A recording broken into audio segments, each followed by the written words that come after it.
point. Leave me alone. Yeah, I didn't mention what Final Fantasy. Okay, that wasn't me. I just said it wouldn't. Yeah. All Wasn't right. Well, personal. everyone, hush. Don't talk about 4. Okay. I'm gonna play it eventually. It's Oh kind of my god! But overrated. why do you Don't worry about go it. to? Oof. I'm sure it's better than Ouch. fucking 8. Okay. I'm sure. It's better than Oh fucking 8. yeah, I don't care. four That's all I stomps care on about. 8. I'm sure it's trite, but for its time, I feel like it might have paved some ways. So. Oh, it did. Cool. It was the game that Yeah, played four. ATV. Four That's all I stomps. care 4 was about. great for its I'm sure time. it's Sure. trite, but for its all right. That's all I. That's some way. That's all she As long needs. as it's Okay. better than fucking 8. That's all. I just need it to be better than 8. That's really what. That's my great for standard. its My time, bar is sure. so low right now. Okay. She said all you got to do is breathe. That's all she It needs needs. to be better than fucking 8. That's all. I just. Oh my god. Why do you? Why? Like. I just feel like it's so random. Like, let's go to space because said all you gotta do is homegirls in breathe. space right now. So we should go. Like, it's just like why? Why should we get space? What are you doing here? Listen, Listen. the final frontier is always the best part of any game. Like the new Zelda games, they're gonna go to space. Mark my words. Oh god. I would hate that. That Yo, sounds terrible. Okay. Let's be real. How long before Link goes to space? Never. I don't ever want it to happen. That sounds awful. Bro, Hylian goddesses got a full Sounds on just as ship. bad as Link in a modern world. All right. See, they don't go. All right. With They the don't go to green the suit. moon, but there's like a bunch of my God, we're monsters live. piling in the moon. Oh hey, you everybody. guys done? Are you guys done or are you finished? Nah, Oh my God. no, we're not. I can rant all day. I'm playing Shut this up, right now. I Velvet. can. Shut up. Yo, Shadow, that layout looks great. Dude, this now I know how it feels to be like in a Chinese movie. Oh my god. Hold on, I want to see this new layout. Give me a second. Oh my goodness. Shout out to our local Discord sponsor. Take your time. What's going on, guys? I took forever because of Discord decided to update their I don't know, their voice chat. It was annoying. Sorry if I'm a little bit late, but we out here right now. All right. Just getting started. HPMP podcast, JRPG podcast, episode 43. Hit the like button if you're here right now. Tell us how much you love us, because we are here. We've been here pretty consistently, haven't we? We haven't missed like a beat in a long time, have we? I'm not gonna jinx that. All right, so let's start off with the introductions, of course. First up, let's go Riku. Riku's on one, the only one here. How is everybody doing this fine Sunday afternoon? Souls. What is up, everybody? Wait, what? I just laughed. It was just, Oh, okay, that's how it's gonna be. "What's up, All right. everybody," and then it just was like silent. I was like, okay. Sorry.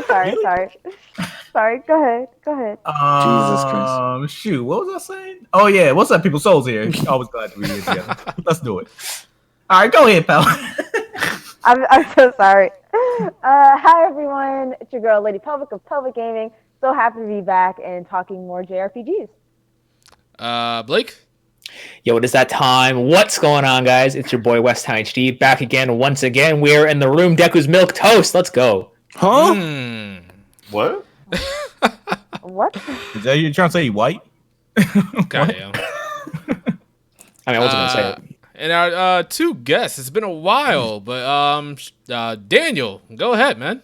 Hey, you might know me as what he was about to say because I could hear I heard it. That heard it. motherfucker. I am the artist formerly known as Shintai. No, you're still Shintai. No. Big facts. Talk to him. You're either Shintai or you're Danny Boy. Choose one. Danny Boy. You know what that reminds me of? That reminds me of Pegasus from Yu-Gi-Oh. He goes like Yugi Boy. So now you're Danny Yugi Boy. Oh yeah, you're definitely Danny Boy now. Danny I don't know how I Boy. feel about that. He's Mondo But- cool. Oh yeah, Oh, remember God, Mondo that Cool too. reviews. You're just Mondo bringing back a Cool. whole bunch of shit. You're just bringing back a whole bunch of stuff. God. Ah man, I used to remember those days. I look forward to them. I'm trying to get away from that stuff, and you guys are just like bringing it back. Like, You'll damn. never get away from that name, dude. Dude, I've known this guy for like 10 years, and he was been using it for like forever, dude. I was using it for way too long. Try to mature up on us; it'll never leave you. Yo, I even hired an artist to like, hey, give me a new Drink banner. brand, yeah. Give me some, like, I want something nice and fresh, something that looks like, Masterpiece Theater or something. And y'all are like, Mondo cool shit. Like, come on. You know you love it. A little bit. Our new guest, Backlog Battle, Alex. Go ahead, man. Hey, what's up? Hi. I used to be the co-host of Shintai Reviews over here on another podcast where we're not doing anymore. I'm telling you, Daniel, you're not going to get away from that name. This is Never. the secret final episode.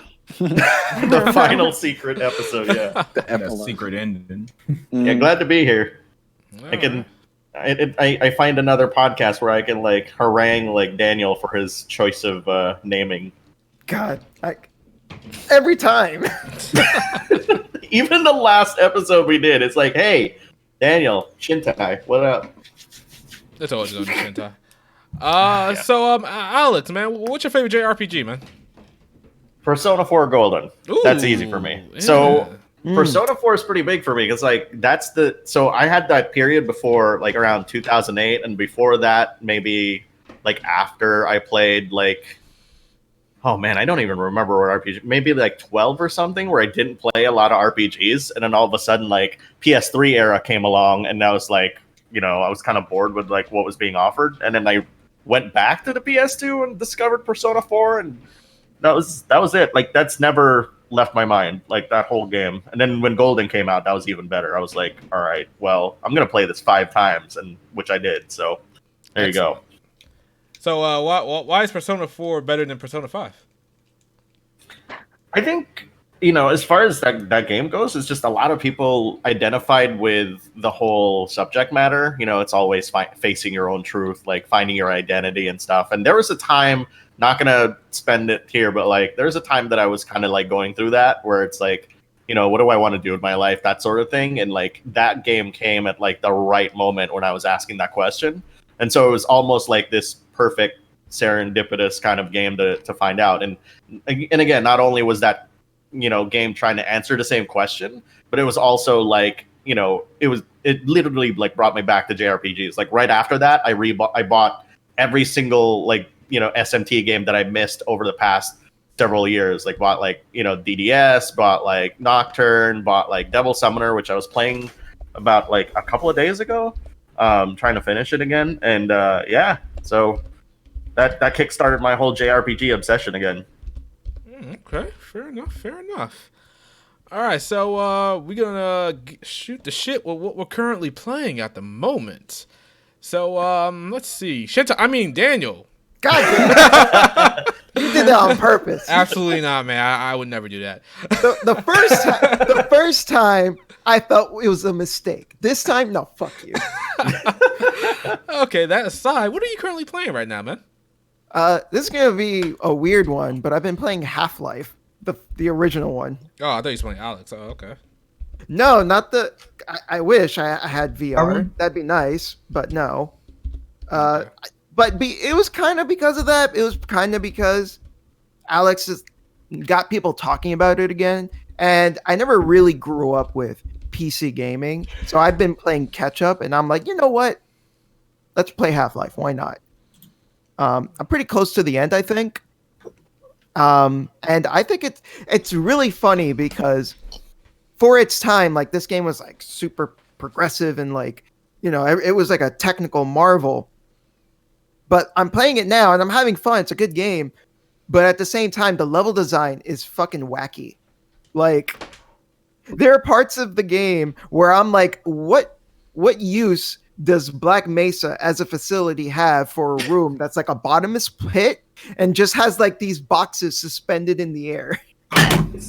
See, I kind of can relate to that because like one of my favorite like kind of shooters at the time like was like Halo, and so like, you know, when I went back to play like Half-Life, because everybody's like, oh man, you gotta play Half-Life, it's freaking amazing, and I'm like, why? And they're like, oh, because like it changed like narratives like in first person shooters, and coming from Halo, that was just kind of silly, you know. Like I went back and I'm like, what the hell is this game? Like this is, oh wow. I mean, I haven't seen anything about the story that I think is particularly great, but I mean, I guess one thing I think is kind of interesting is it did what God of War did beforehand, where the new one, where like the whole game is like, if you think about it, it's technically all one continuous shot. So I think that's kind of interesting. But Yeah. story, I don't know. I guess it's kind like the story is kind of interesting in the perspective like you're kind of experiencing everything with Gordon at the same time, and you're both are pretty much on the same page, which is kind of easy since he doesn't talk. But it's a fun game. I'm enjoying it. It's cool. Aside from that, I've been playing Samus Returns on the 3DS. Samus Returns. What the Nice. freak? Yeah, the Metroid 2 remake. Yep, Metroid 2 remake. Excuse me. I don't know nothing about Samus and Metroid. Go ahead. Oh, not a Metroid fan? Nah, not at all. Fair enough. It's a good remake so far. I mean, I never really played the original because the original was like a old Game Boy game. But, that aside, I'm enjoying it a lot. It's really solid. The only thing that's kind of hampering my experience is I've already played the fan remake, AM2R, which is way better. It's like, And that's why Nintendo told them to cease and desist. I was about to say that. Like, didn't they tell them to stop doing whatever it is they're doing? Because Yep. No, you say they. No, it was made by one dude.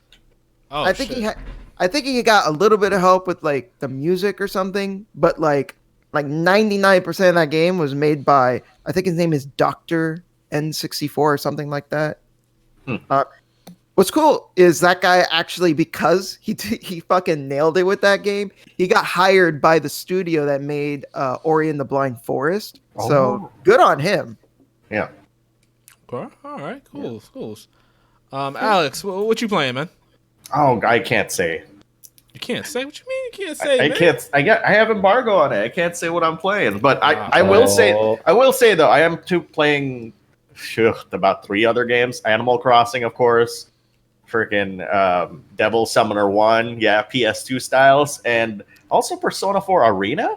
So it's like quite a mix of games that don't really, Go together. go together at all. So like, but I know, like I beat like Persona 5 Royal a few weeks ago and stuff, and I was like, okay, well, I'm kind of not Persona'd out, and I've never actually finished Persona 4 Arena, so I was like, let's freaking do this, like let's go through Persona 4 Arena, and then let's go to Ultimax and let's see what we can get. And then Devil Summoner, I was just kind of like, well, I'm gonna test my capture card to see if this is, like I can capture PS2 stuff, and I was like, and I just kind of thought like that Devil Summoner was like a great one to kind of go back to because nobody really talks about that game. And it's the and to my knowledge, it's the only SMT game that has like action battles, like, where you're actually controlling characters in real time and commanding your demons and stuff. And I'm like, why Atlas has never revisited that concept is like, just blows my mind. Because they're smart. Keep it turquoise. It's not bad though. Like it actually works really well for what it is. It wasn't like would it be controversial to say 15? Final Fantasy 15. Don't ever mention that game on my podcast. but yeah, the way they implemented it is so much better. Like they have this thing in like Devil Summoner where you can actually summon a demon out, like, while you're exploring the area, and every single part of the dungeons and stuff and the towns are all like pre-rendered camera angles and stuff.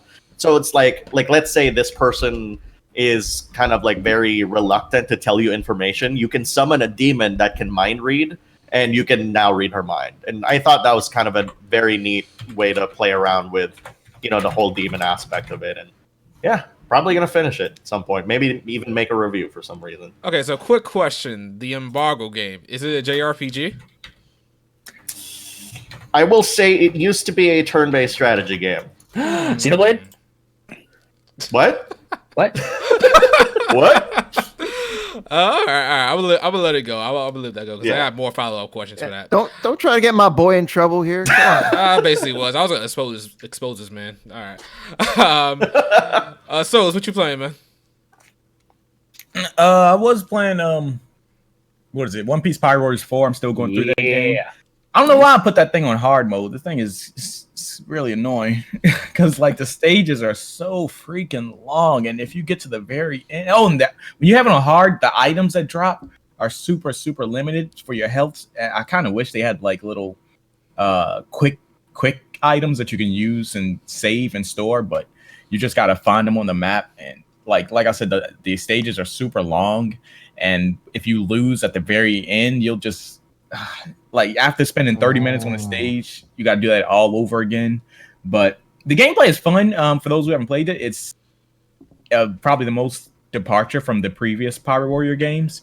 Honestly, I would say it's the Gundam Reborn of the Power Warriors games, just because they utilize that like super dash feature that was in Gundam Reborn, where you can like continue the combo, keep it going. I love that feature. And for some reason, they have a stamina bar, kind of like Breath of the Wild, that you can increase, and it's like a little bar that goes on top of the outer bar. It's weird. I don't know why they did so that. weird looking. Yeah, but there's a jump button finally. After it took 4 games for us to get a jump button, and it actually works really well. Some characters, for some reason, don't have air combos, so it's like, why did you even give them a jump button? So wait a minute. Why you decide to play the game on hard? I'm like, for me personally, honestly, Muso games are supposed to be fun. Yeah, I always play Muso games on hard just because I don't know. I wanted a little bit more of a challenge. Okay, yeah, they're pretty lackluster when it comes to challenge. You just mash one button, and that's pretty much it.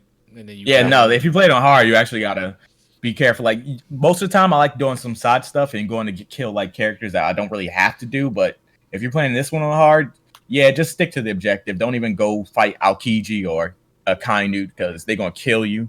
Also, I've been double dipping back into Disgaea 2 for some reason. I just because I have it on PC now. I miss Disgaea. And that's Disgaea, by the way. I'm just putting that out there. And that's been pretty fun to go through. I'm gonna try to do some of the stuff that I never went back to do, like go to that what is it called? The dark stage. I forgot what it's called. Where the whole screen turns like red, dark red. Anyway, I'm playing those 2 games though. Okay, all right. Blake, what you out here playing, man? So I'm teetering between Animal Crossing and Persona primarily. I've just got into like, I think I'm on like July 24th ish. I haven't quite gotten to the next palace. Just did the 3rd one. Liking Royal, liking Royal a bit so far. I mean, a lot of the stuff is more or less the same, but the combo attacks, the show times, they are beautiful. On top of that, I'm also playing Warriors RE4 Ultimate in my spare time. That's another Muso game, really fun. Souls, I don't know how you play Muso games on hard mode, because I find with Muso games, you either play where you're one-shotting people, or you play where you get one-shotted, because it feels like bosses on hard mode really be doing too much damage. And really glad this Easter Day event is over today, because if I see another fucking egg in Animal Crossing, I'm gonna shove it in that bunny. Anyway, so I think that's basically it. And I'm playing Monster Hunter World still in my downtime. Great game. It's 300 hours in now. Jesus. All right, Riku, what you playing, man? Okay, so firstly, I'm playing Super Life of a Pixel on my PlayStation Vita. Very fun game. I'm also playing Little Big Planet on my PlayStation Vita. That's a very fun game. But the main thing that has been taking up a decent amount, if you have seen my Twitter feed, is that Final Fantasy IX. Yeah, boy. Nice. Final Fantasy IX. So what you think? What you think of Final Fantasy IX so far, man? Final Fantasy IX. Currently, right now, is in my top 3 favorite Final Fantasy games. Oh, man. Oh, Final Fantasy. I'm sorry, Shadow, but Final Fantasy. Previously, my top 3 were Final Fantasy VII, then Final Fantasy IV, then Final Fantasy VI. Now, it's Careful Final Fantasy. At number 1, it's still Final Fantasy VI. Okay. Right now, it's still Final Fantasy IV. Oh God! Oh, you gonna kick out Final Fantasy VII? Yeah, it is. Wow. Bye, man. Final Fantasy IV is now number 4 for me. Final Fantasy IX. And I'm not done with the game. I think the last thing I finished in the game was the Queen. The Queen just got the she got the axe. She's out of here. And Garnet, she is now the new queen. So that's where I'm at. Yeah, I think you right up to where I pretty much stopped for the most part. Yes. It's sad because you uncultured swine. Hey man, tell it to Final Fantasy VII Remake and tell it to Persona 5 Royal. And all right, had to be done. Nah. Yeah, I really had to make a decision because I was about to start on 9, and then I saw 7 Remake right around the corner and 5R, and I was just like, do I want to start on 9 or do I want to just, hop into 7 Remake? Because I know it's probably not going to take as long as 9, but I chose 9. So everyone on my friends list is playing 7 Remake, and I'm here playing 9. I was in a chat room with a bunch of my friends who are all playing 7 Remake, and they're like, why are you playing 9 right now? You just had to be that guy. You think you're some you think you're some hipster? Everyone's playing 7 and you're playing 9. I'm just like I'm playing 9, man. It is what it is. You had to. You couldn't just play 7. Okay, I got you. I'll be playing 7 after I'm done with 9. But 9 is a treat, man. 9 is great. VV is phenomenal. See? Tell him. Say it loud.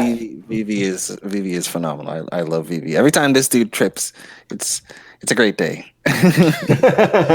So wait, you wishing for a black person to trip? Is that what you doing? Wow. Oh no! Wow. He said it. Wow. I just think it's funny that he's continuously he's so clumsy. He's so clumsy, so when he falls it's funny and cute.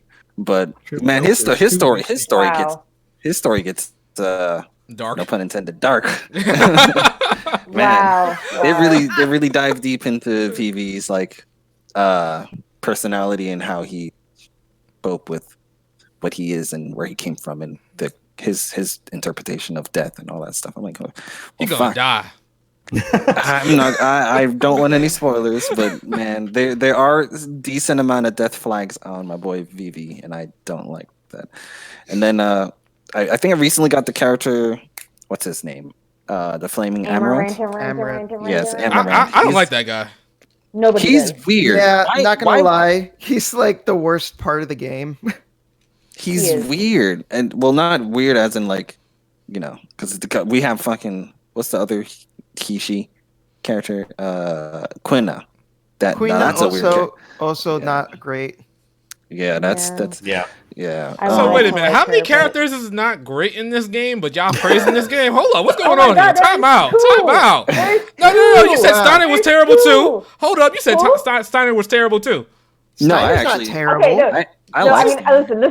No, I hate Steiner. But he's not a terrible character. I just hate Steiner. Yeah, Steiner's unlikable, but he's not a bad character. Mm-hmm. Yes. There's a difference. He's written He's intentionally written to be kind of an annoying character, but as the game goes on, he learns to grow up basically, and he lets go of being such a petty asshole. Yeah, he takes the stick out of his ass. I feel like Shintai is trying to be very articulate in his point. And I'm over here fuck him. Yeah, this stick up his ass. But yeah, no, Steiner is intentionally written as a piece, as a fucking annoyance.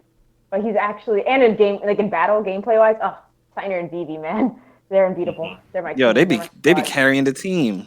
They definitely and to be fair, Quina,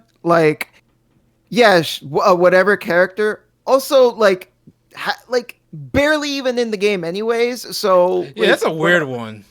She pops up and he or she pops up out of nowhere. I'm like, what happened to you? Where have you been? It's funny, don't get me wrong, when she pops back up. And I'm like, okay, you're here now. Are you coming back to the party or what? But it's kind of funny. But when whatever. Quina and Vivi got married, that was great. That was hilarious. Okay, that was a good scene. That was good. That was funny. But out here with Quina, eating frogs and whatnot. Quina is a character, but I'm a fan. I'm actually a fan of blue mages, but the whole eating thing when they're under 25% health. I'm gonna have to. I don't know how I feel about that way, but Quina's fun. They're in gameplay. They're all fun to use, so that's at least good. Amaranth. He's for some reason when they first showed him off, he was green. I don't know why, and then later on in the game he was the blue that I saw in the title screen. I don't know what that's about, but he's here. Apparently, I heard he's not going to be surprised. But join the game. The game is great. I should definitely have it done by the time we do the HPMP again. Because the last time we had the HPMP, if you remember, I said that about another game, Final Fantasy VIII. Finished that, and Hey, don't be talking about Final Fantasy VIII now. All right. It's true. You leave that Final Fantasy VIII slander at the door. All right. All right. I'll keep my mouth zipped for now. All right. Yeah. I'm going to end it there. We will come back to that when a certain someone's review comes out. We'll talk about that. But I'll end it there for now. We'll move on to the next person. I am waiting with bated breath for that one. Oh man, I'm excited. All right. So I'm Pelvic, excited and not. what you playing, Pelvic? I'm playing Final Fantasy fucking 8. So. Final Fantasy fucking 8. Wait, you're still playing that game? Oh, okay. Yeah. Oh, yeah. Okay, so Yeah. I'll reiterate for the podcast. So what happened was I got to the final boss, and I think I like cheesed it so hard. I ended up just like turning off. I had like a skill that deleted all or removed all encounters. And so when I got to the final boss, I was not strong enough. And I don't like. There's an attack where I just simply cannot survive it. Period. Point blank. No matter how I rack my brain. So I was like, I'm doing a second pseudo playthrough. I started at the very end of disc 1, so Ida's Parade, or Adia, however you want to say her name. So I'm replaying it. I have a walkthrough, so now I know all the cheats and how to super break the game and item refinement and blah blah blah blah blah. So wait. Why'd you have to start so far back? So I missed GFs. And even though you can get some of them in Ultimisia's castle, I just rather get them at the very beginning. So GFs, so I can level up my GFs more. Also, my first playthrough, I didn't go to Cactar Island, which has all the AP, which pretty much is experience for your gifts, GIF, whatever. Yep. Yeah. So what's going on? You don't believe in multiple save files? Oh, I do. Excuse you, sir. I have 19 save files in this game. So you can go back 19. Somewhere a little bit closer to the end of disc 1? Nope. Jesus. I was like, let's just.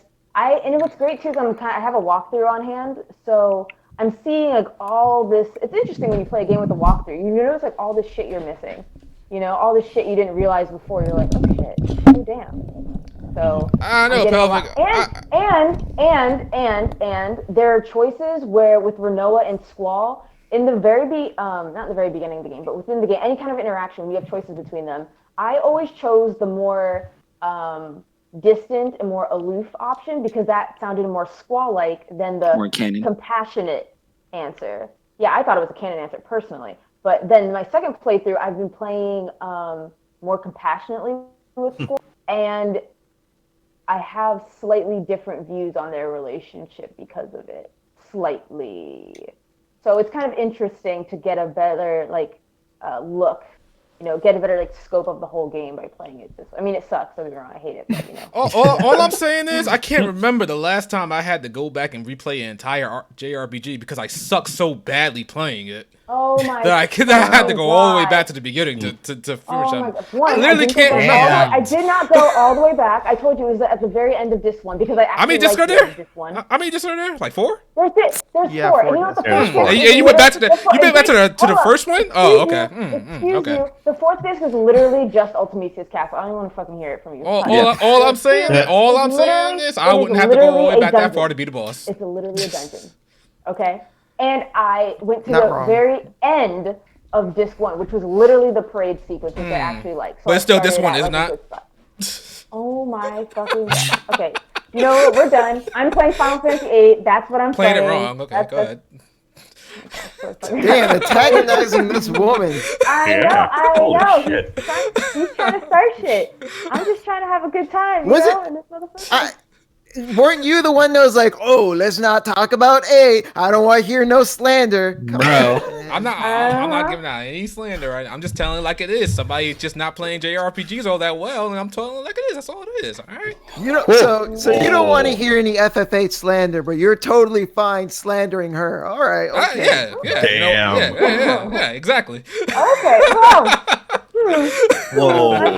I see where I stand here. Okay. All right. Okay. I'm messing around. Is he though? Yo, y'all should have been here for last week's. It was oh my gosh, first 40 minutes was fucking cutthroat. I can sat imagine. down in my chair and just I believe it. Don't worry, girl. I got your back. FF8. I appreciate it. Danny Phantom's here for you. Shintai got your back. Fuck off. All right, so I'm currently playing games the right way out here. You know, I ain't got to go back to like 5 hours into the game like some people. Playing Persona 5 Royal right now, and Right? 5 hours. Oh my god. Wait. What did you say you were playing? Persona 5 Royal. Oh, okay. Continue. Yeah, I'm playing that. Yeah, guys, I gotta say, I'm a very Glee gamer right now. I am so satisfied right now. My 2 favorite games of all time, for the most part, are out. And I'm so happy to play them both at the same time. I can't remember the last time I actually put this much time and effort into 2 JRPGs at once. It's like a three-way. I swear to God, I feel like a Three-way. I feel like a kid again. I mean, you heard it. He said it himself. He's never put this much effort into 2 JRPGs at the same time. It's true. So yeah, Persona 5 Royal is good. You know, it's mostly the same for the most part right about now. Its new additions are actually pretty good. The team attacks, the new guy in Mementos, actually hanging out with Akechi, or is it Adachi? No, his name's Akechi. Actually hanging out with that guy now. I was reluctant to hang out with him because I was like, I don't like his ass at all. But I was like, all right, I gotta actually, see if his character actually gets a little bit better than it was in vanilla Persona 5. So I'm like, all right, I'm gonna hang out with him and see what's up. Gonna make some pancakes with him. Oh man. Cook 'em up. Pancakes. Don't get me started with a catchy in his pancakes. People love that plot review. And I'm also playing Final Fantasy VII Remake, and I am enjoying the shit out of Final Fantasy VII Remake right now. Let me tell you. Okay, there are some pitfalls to that game. Don't get me wrong, but right now, I get where they were coming from when they had to expand certain sessions. You get to that dance part. Not yet. I actually was coming up on that. I just beat one boss, like a house boss, and I was about to go to that right now, but the podcast came up. Yeah. I don't think anybody else in here is playing Final Fantasy VII Remake. Are they? My sister is playing it because when I got it in the mail, she was like, I want to play it. And I'm like, you know what, sis? Go ahead. You can play it before I do. Good boy, Danny. See? There we go. Yeah. So wait, why aren't you playing it right now? Because I'm a good brother Oh, and I'm letting my sister play it before me. so you can't can't do 2 things at once. I don't get. You guys can't play the same game at once. I don't know what's going on there. How can I play the game if she's playing it? Well, right now I'm not playing Final Fantasy VII Remake, so if my brother wanted to play it, he could play it. You have a brother?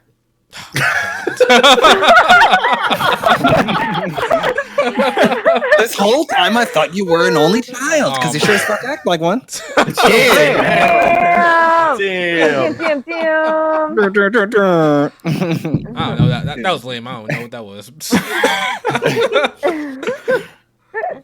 But yeah, okay. So I guess I'm the only one playing Final Fantasy VII Remake in there.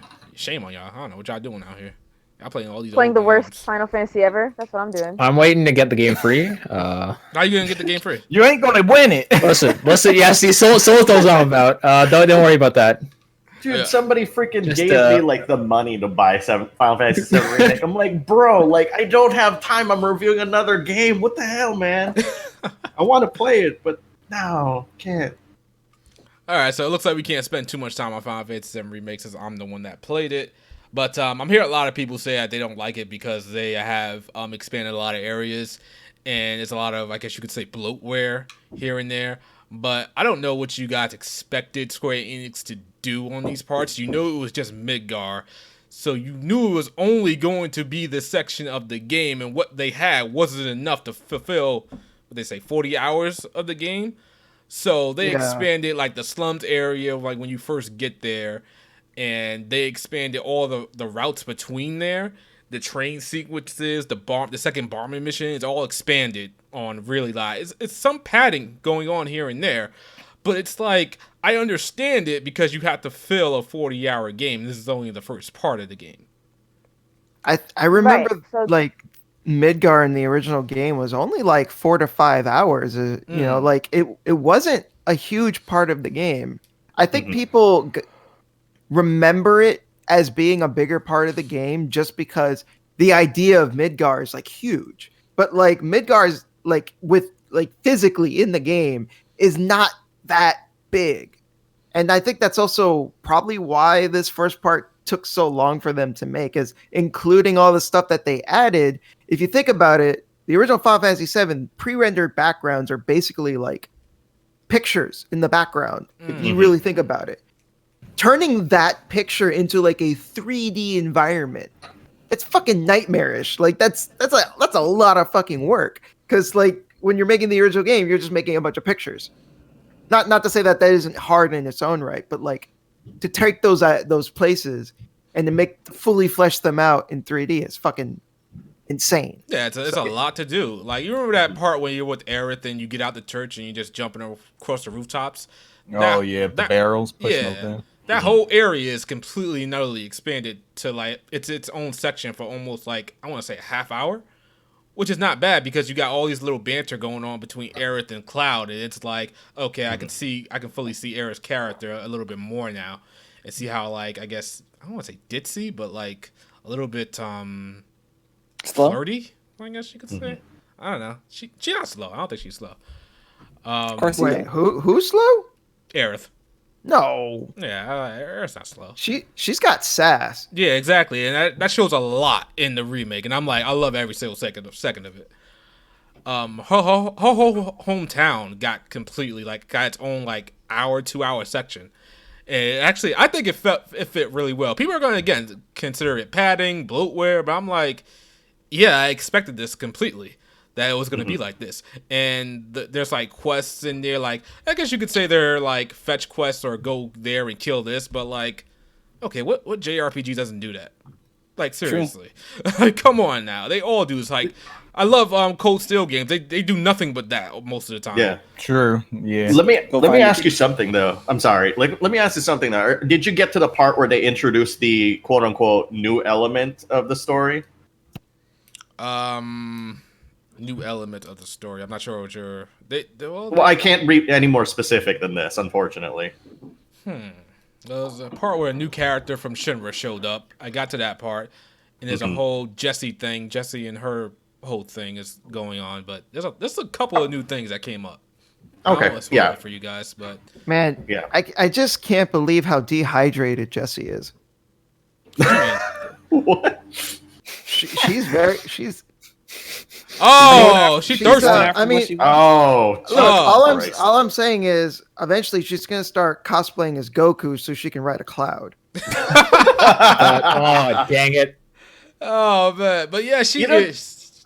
I do love Jessie though. Like, I only played the demo, right? But Jessie's characterization is like on point. Like, I love the way that they like really made her a thirsty character. Actually. Yeah, but like it's what I'm saying, because like the current gaming landscape that we're in right now, if she was a dude, like you would have articles out the ass saying that she's sexist or he's sexist or something like that. Appeals to the male fantasy. Yeah, it's ridiculous how like she's just basically like Zelos from freaking Tales of Symphonia or any womanizer character for the most part. Wasn't there a character in Valkyria Chronicles that did that or something like that? I think it was, you talking about Raz, I guess.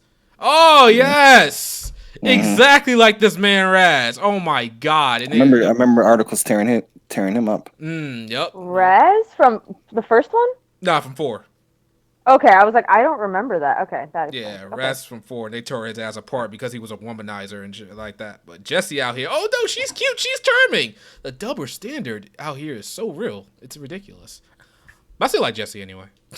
Yeah, I like Jessie. I'm just teasing. Jessie. Like, she's a fun character. There might actually be a reason for the way she's acting like that. Might be a reason. I'm not sure. She's horny. Theory. So Shadi, you tell me who's more thirsty, Jessie or Muse? From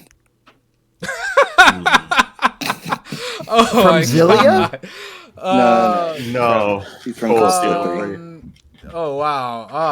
Well, I mean, Muse from Zilia was also kind of thirsty. Well, she no. I guess that's just in the name. I'm gonna have to go with Muse. Muse was trying to get on Reen's dick for like the longest time. Oh my goodness. Yeah, she definitely would have had. Freaking relentless, man. Yeah, Muse was definitely like ridiculous, but they're both extra thirsty. They want to heap. Okay, let me stop. I was gonna say something real crazy. But yeah, like, Okay. go ahead. Oh no, yeah, go ahead. I was gonna say something about music, but go ahead. But yeah, a lot of people don't like the fact that they bloated and padded everything out. And then there's the battle system. The battle system is not an action game.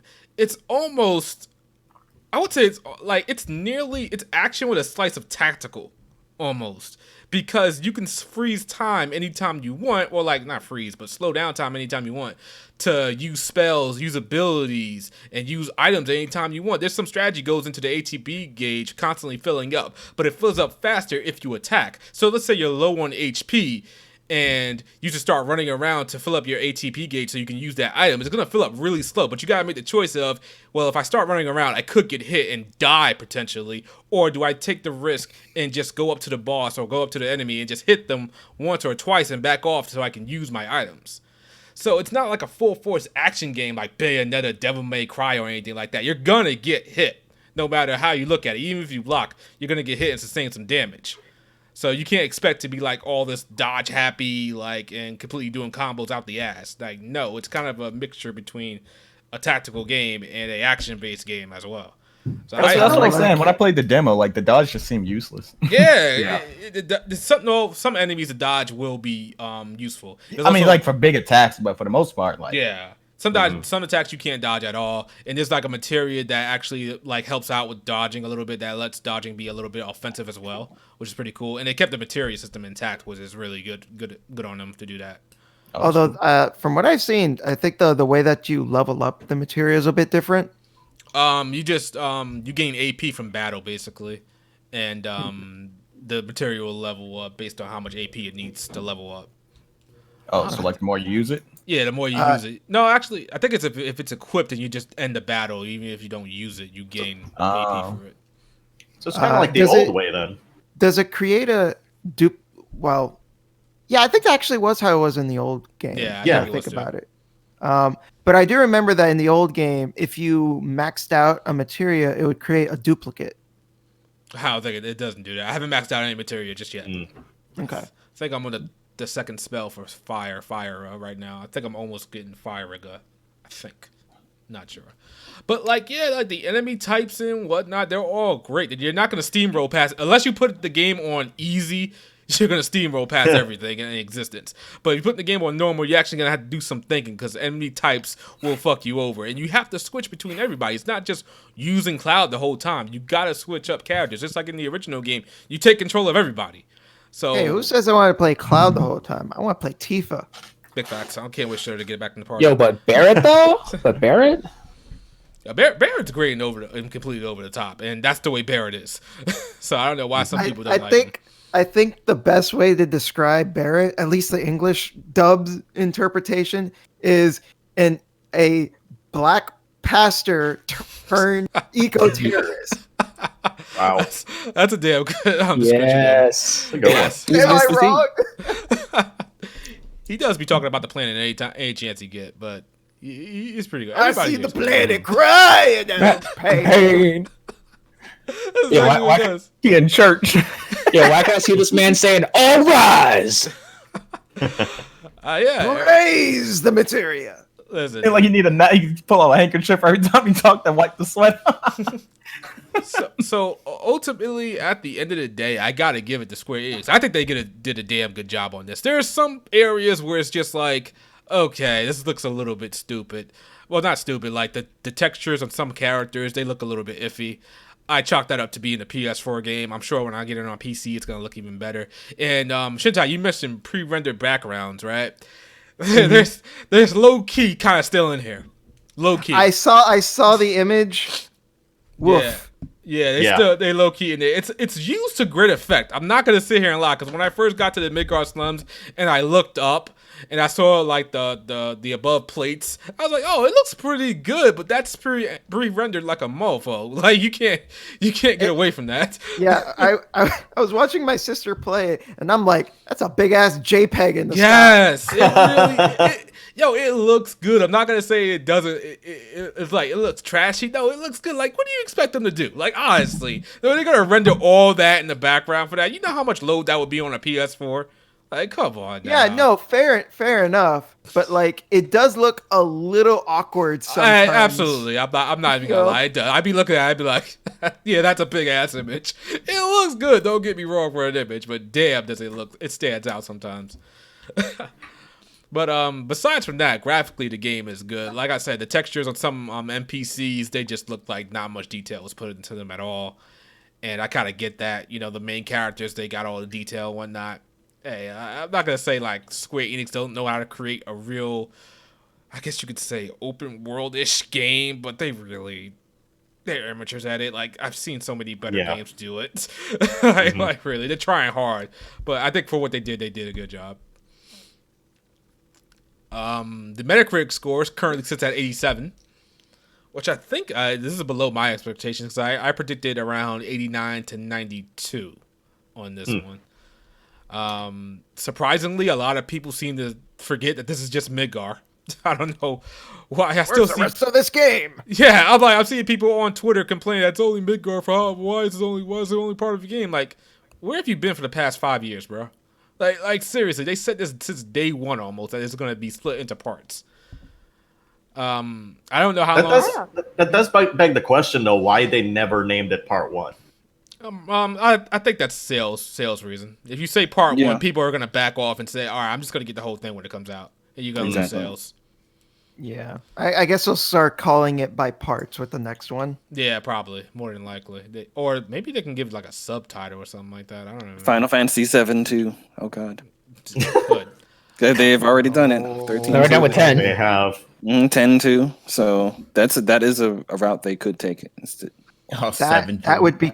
I don't know how I feel about that. yeah. I fear how long. Them. I fear how long it's going to take for the next part to get out, but I plan on living for a long time, so I really don't care anymore. I'm telling you, PS7 is gonna have a complete Final Fantasy VII collection. Just wait. Okay. Oh yeah, definitely. I do have to ask the question though. What are we gonna get first? The sequel to Kingdom Hearts or 7 Remake? It all depends on the same guy. game. It all depends on the same guy working on them, Tetsuya Nomura. I don't understand why Nomura is directed this as well. Like the guy's doing too much. Yeah, and he clearly can't do two things at once. He can't even do one thing. I would say he can barely do one thing. Yeah. So, I don't know what they plan to do with this man. I expect Final Fantasy VII Remake 2, which this is not a remake. This is really a reimagining, if anything. Let's go. Because that's kind of like my biggest concern, right? Because you guys hit on like really important points. Like, who else in Square Enix are they trying to groom to take over, Nomura's place? Because Sakaguchi's gone, Kitase's retired, and it's like, who else? What happened to the guy that directed 15? The new guy that directed 15? He left the company. He left. He saw the reviews of 15 and said, damn it, I can't take it anymore. After they canceled the DLC, they canceled him. So You know so what? he You could complain about 15 all you want. You can't blame him because he had to pick up the scraps that Nomura left him. He had to fix what was there. So I don't blame FF15 on him at all. He did the best he could with a shitty situation. Yeah, he basically left Square Enix and started making mobile games. That's how demoralized he was after working for 15. Man, I don't blame him for that because, there's money in mobile games for the most part. Yeah. Especially the Final Fantasy 15 mobile game. Oh, Jesus, stop this. But yeah, the next part, Final Fantasy VII Remake, I don't know what's going to come out, but I'm still going to be around, so I'll wait for it. I'm pretty sure it's going to take forever. Persona 6 is going to happen before that. SMT5 is going to happen before this is done. Low key. Oh my god. It might. I don't even know. I don't know. I don't know what's going on with Shin Megami Tensei 5. I really don't anymore. That game. I'd be happy if at the very least they didn't show anything. All they say was, "Hey, don't worry, we're still working on it." Like if they just give us something to know that it's not canceled. I think they did that in October. There was an update saying they're still working on it, and I think they admitted that they announced it too early. Too early. Yeah. Too early. Yeah. This is typical Atlas people. Y'all remember Persona 5 back in the PS3? Went to 2014 anyone? 2013. Mm-hmm. That was originally supposed to come out 2014. Oof. Yeah, 2014. Oh my goodness. Man, oh man. Worth the delay though, man. Yeah. It became a really perfect game, almost nearly. Even if it's like kind of a carbon copy of Persona 4 in some areas. Yeah, hold up. We had 104 viewers and only 38 likes. Now, I don't know if YouTube's bugging out or if that's just on my end, but something looks kind of fishy there. I'm just saying. Let's get those likes up, people. Come on now. What's going on here? We find you with this discussion about Final Fantasy. Y'all not hitting the like button. Come on, guys. What's up? Listen, bro. If we get to 100 likes, I will buy everyone a copy of Final Fantasy VII Remake. He said it like I do not condone anything of what Blake says on this podcast. Come on, guys. If you think we're tight, give us a like. Oh, damn. Alex, this your man? This your man? This your tie over here, man? Saying this? Oh, all right. Hey, look at that. It's up to 53 now. So come on. There we go. So I guess only me and Alex can really talk about this next one. I guess we're gonna talk about this real quick. Persona 5 Royal. Oh yeah. So Alex, tell us your experience with Royal. How you enjoyed it? I had the game. I got the game March 6th. Apparently, like people like other people had it like 2 weeks before, and I was like looking at my calendar. I'm like, okay, I literally have a month to beat this game. Oh, it's gonna be like allegedly 130 hours. How many hours of the day do I have to spend so I can make my fucking review? And I'm like, okay, about 10 to 12 hours a day. I think I can wing it. And then the quarantine happened, and that kind of helped. So I'm like, yay. But no, I finished the game. I beat the whole thing. So it's true ending and everything. Dude, it's way better. It's one of those things, right? Like it's like you get. I called it an enhanced re-release. Like it's one of those things where it's like you play that game. Like why would you even consider playing like Persona 5? Like I know it's cheaper, but it's like that is like might as well throw that out the window. I'm sorry. Like this is so much better. Like like what? Without spoiling too much, like you know how like in Persona 5. They're like, oh, we're going to require you to freaking level up your social links so that you can use this really cool feature that we have. And then in Persona 5 Royal, they're like, we'll just put it in a tutorial like at the beginning of the game. I'm like, what? Like no more like tutorials on baton passes or no more confidant requirements for baton passes. And what's cool about that is that they're able to actually rebalance the difficulty. So they made it a bit easier. But like, they made it so that some of the fights later on in the game actually do take advantage of the fact that everyone has baton pass now. So a lot of the boss have been rebalanced with that sort of thought in mind. And some are easier if you play on normal. So if you are going to buy this game, I highly recommend putting it on hard. And then, and it'll be good old SMT difficulty, I think. But yeah, like there's no way I can go back to Persona 5 after playing this game. I was thinking about putting it on normal because I just wanted to breeze through the game like a new game plus kind of thing. But damn, normal was way too easy. I was just steamrolling through everything. I was like, let me turn this up. This is ridiculous. Yeah, it really is, right? And even like some of the bosses are all changed. Like they have like at least one new phase and stuff. And it was like some of them were like way too easy, man. Yeah, Madarame almost threw me for a loop because he kept going for the weaknesses, and I'm like, yo, could you stop going for weaknesses every 10 seconds and stop summoning the exact right copy to fuck me over? Like, come on now. But like because it's on normal though, eventually like stuff happens. Again, not gonna spoil the fight, but like it makes it so much easier the more you play that fight. And I'm like thinking to myself, really? Like this is what we're doing? Okay, like to the point where like you can almost like one shot all the enemies towards the end of that fight. I'm like, well, that is kind of wild. How far did you get in the game? I'm currently at Kanashiro's palace right now. Okay, that's not bad progress, man.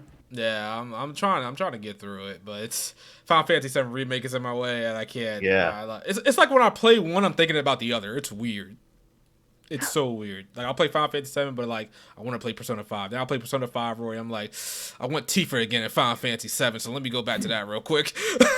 Persona 5 is so solid. Persona 5 Royal is so solid though. Like I understand like there were a lot of YouTubers who were asked, to either get like it's not the same company dealing with it, right? Like, but some of the YouTubers were like, well, I only have a choice between Final Fantasy VII Remake or Persona 5 Royal, and I'm like thinking to myself, well, I only have access to Royal. I'm really happy I don't have to have that choice right now.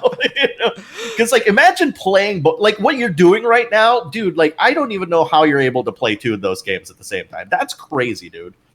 It's actually working out pretty well. Like, I was playing Persona 5 in the morning, and then, like, I was playing a little bit of Final Fantasy 7, like, in the noon. So, it kind of works out. I'm getting through it. They're both my favorite games, so it's like it's easy. Like for the most part right now.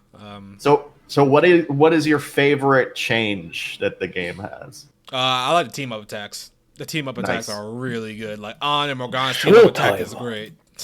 I love those. Yeah, like they added like one extra segment for each boss battle, which is like keeps things a little bit more interesting in that. I can't see any. Well, like the confidant stuff, I feel. See, this is the only problem I ever had with Persona 5. Really, is because I always finished the palace on like the first day or the second day. So after I was done with it, it was like 18 in-game days of just going through social links. Yeah. And that I kind of feel that here as well. But there are some things that they did different to make the confidant stuff go a little bit faster. Like after each main confidant level up, you get like a call afterwards, so that gives you a little bit more affection towards them. So the next time you hang out with them, they're ready to rank up again. It's kind of funny though, because like, so the phone call you're talking about, it's like it makes some of the confidants needy, because it's like, hey, weren't we just hanging out like a few minutes ago? I gotta get me a phone call now? Like, what's going on, bro? Yeah, I think that's the one way they can make the confidants a little bit easier to level up, I guess. Yeah.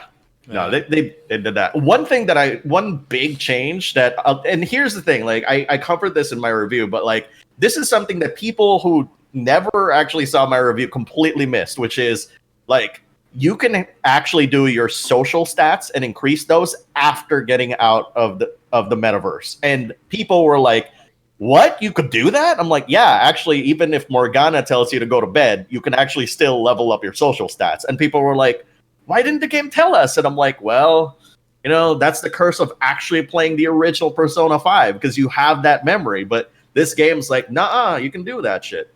Fuck you, Morgana. I'm doing what I want. Yeah, because I know he doesn't stop you from, like, if you want to work out or if you want to make tools, he doesn't stop you anymore. Like, they give you a lot more liberty to go out and do stuff. Thank God. Yeah.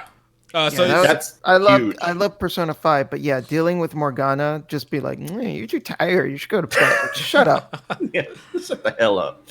So, Alex, do you think, because I hear some people still say this, do you think Persona 5 Royal could have been DLC? No.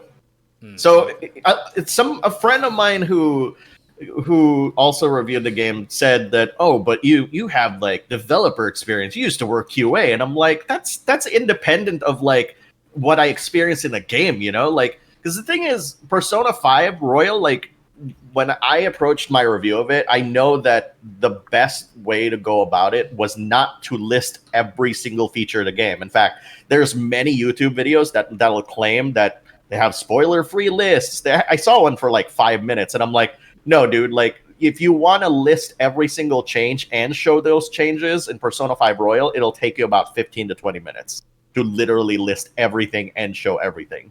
You know, like, because even, like, let's talk about, like, the team attacks, like you mentioned, you know? It's not just, like, what they did with Persona 4 Golden when they're like, oh, well, every person has a team attack. No.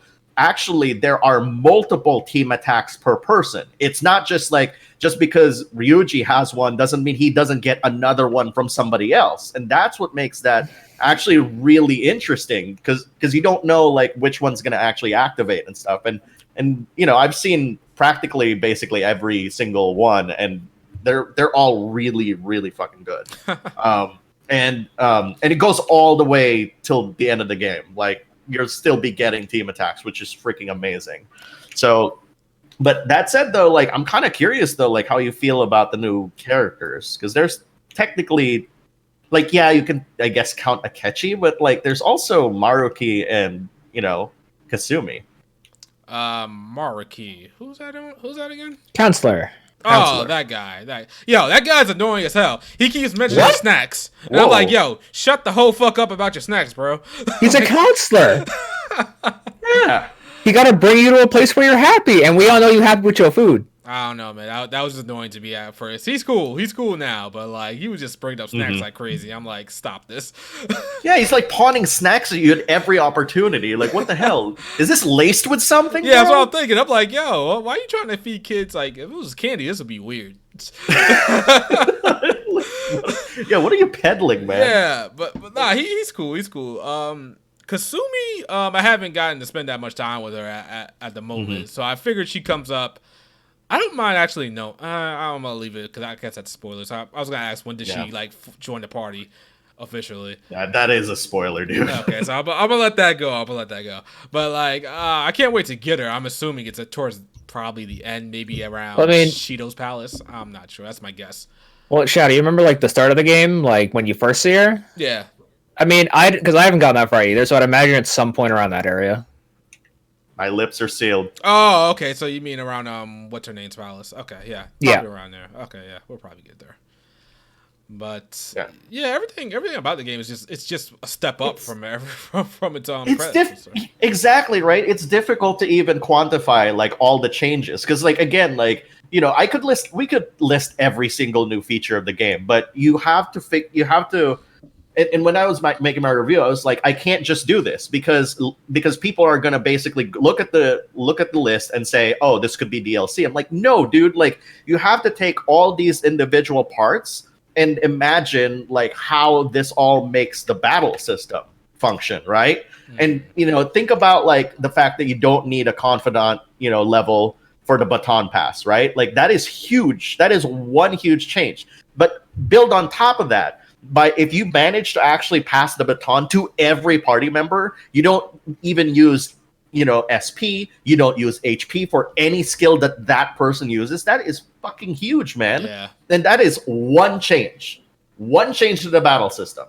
In a whole bunch of changes, like technicals and stuff. That's another great one. Like in Persona 5 Royal, like technicals have a chance to knock down an opponent. That was never in the original Persona 5, but that makes it really important now to like do technicals in the game. And not going to elaborate how, but when you get much further in the calendar year, you'll notice like, hey, these enemies don't have the same weaknesses as they did in Persona 5.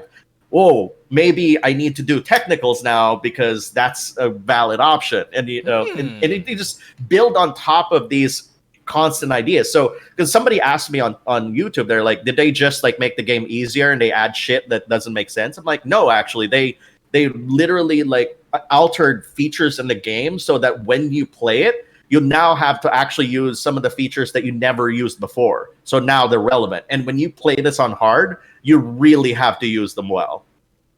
Okay, yeah, I'm starting to notice that technicals, like I was doing technicals a lot more often because like some of the harder enemies, I had to put them to sleep or like give them a status element basically to take them down because they were hitting way too hard. Oh yeah, and like for bosses and stuff, right? Too, like sometimes like there's some bosses that are now like actually weak against status effects, which is really weird because like most of the time they don't, And again, like it's almost as though like if you actually played Persona 5 and you're going off of that memory, you're actually going to be at a disadvantage because you're treating it exactly like how the old game is, and whereas the developers are like, yeah, we know what you know, but that's not going to work this time around. So at some point, would you say it's a brand new game for the most part? I think so. Okay. I mean, for me, like the thing is, here's the thing, right? I'm the kind of person who basically like said, all right, well, Golden's coming out, I'm gonna buy that. Oh, FES and Portable's coming out, I'm gonna buy that. So it's like you're not really gonna have me say like, oh no, it's not worth like rebuying the quote unquote same game over because I've known what this team is capable of. Like this team is capable of taking an existing game and making it into like a game that is 10 times better than the original. And I actually have a feeling that this team that worked on Royal is probably going to take over the Persona Studio team. Like the past few times that they have like done enhanced re-releases, Hashino has just been grooming them to take over the team. And now that Hashino's not around, somebody has to step up, right? It can only be good for the Persona series as a whole. Either way. Exactly. I'm just hoping that Persona 6 is college. Let's get out of high school. Let's get out of high school. Come on. But the whole the whole conceit of the series is all about like, the whole, meeting new people and then having to go your separate ways and stuff at the end. Like that's the high school experience. It's literally like all your years in high school condensed into 1 year of Persona. But I agree. We gotta get out of college can be just as eventful. I think. Yeah, I think I think it's doing something with like a dorm experience could be really different if executed well. It'd be cool if it was like a Catherine, like in a Catherine setting. Did they do it with 3? I didn't play 3. 3. Kind of did that. 3 were in a dorm. Mm-hmm. But where did 3 take place? Was it in a high school academy? It was high school. Yeah, it was high school. It was like when it was private schools. Oh, okay. So let me ask you guys a real quick question about Persona real quick. With the next Persona, real simple. So you know how Persona 3, the color was blue. Persona 4, color is yellow. 5, red. What's the next color going to be? Green. Purple. Green. It's gotta be green. It's gotta be green. It's gotta be green. Wait, wasn't Persona 2 purple? Like, whatever. I just like the color purple. Wait, Pelvic. There'll be Persona 7, okay? Persona 6 needs to be green. Hold up, Pelvic. Green and black. I'm actually with you. Isn't one of your colors green anyway? Yeah. Yeah. The color of my soul is purple. There we Purple go, is the Pel. color of royalty, so hey yo. Well, I'm Maybe over Persona dark 5 purple. Royal should have been. Maybe Persona 5 Royal should have been purple. Yeah, I want Yeah, purple. sure. I love purple. Okay, I finally, think Shadow has a purple's good a stylish opinion. My God. Huh? I don't know. I'm gonna take that back right now. Wait, I like dark purple, Pelvic. What kind of purple are you talking about? Oh man, I like a brighter purple. You made me She sick. like purple drink. You made me sick. Oh my Oh, god. purple drink is gross. Ugh. You don't like grape soda? Nope. No, I don't. I haven't had grape No, soda I in a don't. long time. Nope. Dang, grape soda Yeah. good. Ew. Well, so is you black. Why you playing into your stereotype, man? Ah, Dang. No one said I was it. hoping the Shadow call me out on said that. All right, Oh, let's move on from Persona 5 Royal. It's a great game. We all know you all should be playing it. So let's move on to some really good news. Oh my god, I was so happy to hear this. I was getting a little bit worried that Cold Steel 4 wasn't gonna come this year, but lo and behold, Legend of Heroes Trails of Cold Steel 4 is coming in 2020. Didn't the Trails game just come out? Did it just come? Yeah, last year. Yeah, 3. Yeah, it actually did. Jesus It Christ. came to Oh PC my not that God. long ago. I feel like this is like almost the Assassin's Creed where it just like comes out every Dang. year, you know? Well, I mean, They technically, obviously it's already slowed been out down. in Japan for a while. Oh my God. I just feel like I swear to God. I don't know if Riku just talks about it a lot or if it just like came out like It's 6 both. months I think ago. what it Yeah, it's both. I mean, to your credit, Pelvic, this company never rests. Like, they always make like a game every single year, man. Well, I would say they're like that now. They weren't like that prior, but Yeah. they definitely have changed the stuff around in their studio where they are at their they're more popular now than they have ever been in their 30 years, and they're like, we need to stay on the pulse, So they got the team working around the clock to make sure that they have at least one game from their studio a year, and we're still getting caught up. So props to NIS to get them out to us as quickly as they can, because And also on multiple platforms, right? Like, they announced like Cold. Yeah, go ahead. Yeah, they announced like Cold Steel 4 for PS4, Switch, and PC. That is crazy, man. Yeah, not all at the same time, but the fact that they said, yeah, don't worry, Switch guys and PC guys, we hear you too. It's coming also. That's good on their part. XC, do your part and bring Cold. Right. But Yeah, NIS is doing a great job in regards to staying on the pulse. Like, hopefully we hear something about Ease 9 as well, but if we don't get it this year, I'm fine with saving that for next year, because then we have a Falcon game for this year. I think they're confirmed that they're working on it. Yeah, they did say that they're working on it. Why hasn't there been any like official announcement about it yet? Because I think it's like confirmed. Like there was an interview with the guy. He said they're working on it, and I'm like, there hasn't been an official announcement yet. Like, what's going on here? I think right now they're just focused on keeping the control of what's that phrase? Control of something. Wow. Yeah, they're trying to keep all of the focus right now on Cold Steel, and then when that's out the way, then all right, everybody, what's to be paying attention to now is that Ease 9. So Yeah, having both of them come out and be like, they don't want to compete with themselves. Yeah, type of thing. but also like we have to remember, right? I mean, for some reason, like maybe we all forgot, but the Cold Steel games have like an insane amount of text, an insane amount of text. So that's I agree with you. Like that's probably what they're doing is they're like, all right, I know Ys 9 is a much smaller project, but we need all of you to work on Cold Steel 4 right now because we want to release it a year after Cold Steel 3, which is insane. And they're just now starting to add a lot more voice dialogue to these games. Yeah. So good on them. We're getting it this year. I can't fucking wait. Yeah. This is a good year for JRPGs, man. Yeah, I honestly, right? I called that this was going to come out this year. A lot of people said that it was going to come out like in 2021. I was like, what's 2021? What's NIS America doing this year that this can't come out right now? And I still say that Ys 8 is still going to be released as well. Like, people acting like they can't walk and chew gum at the same time. I'm like, they can do two different games. So it's like you guys said, they might want to space it out so they don't cannibalize each other for the most part. Yeah.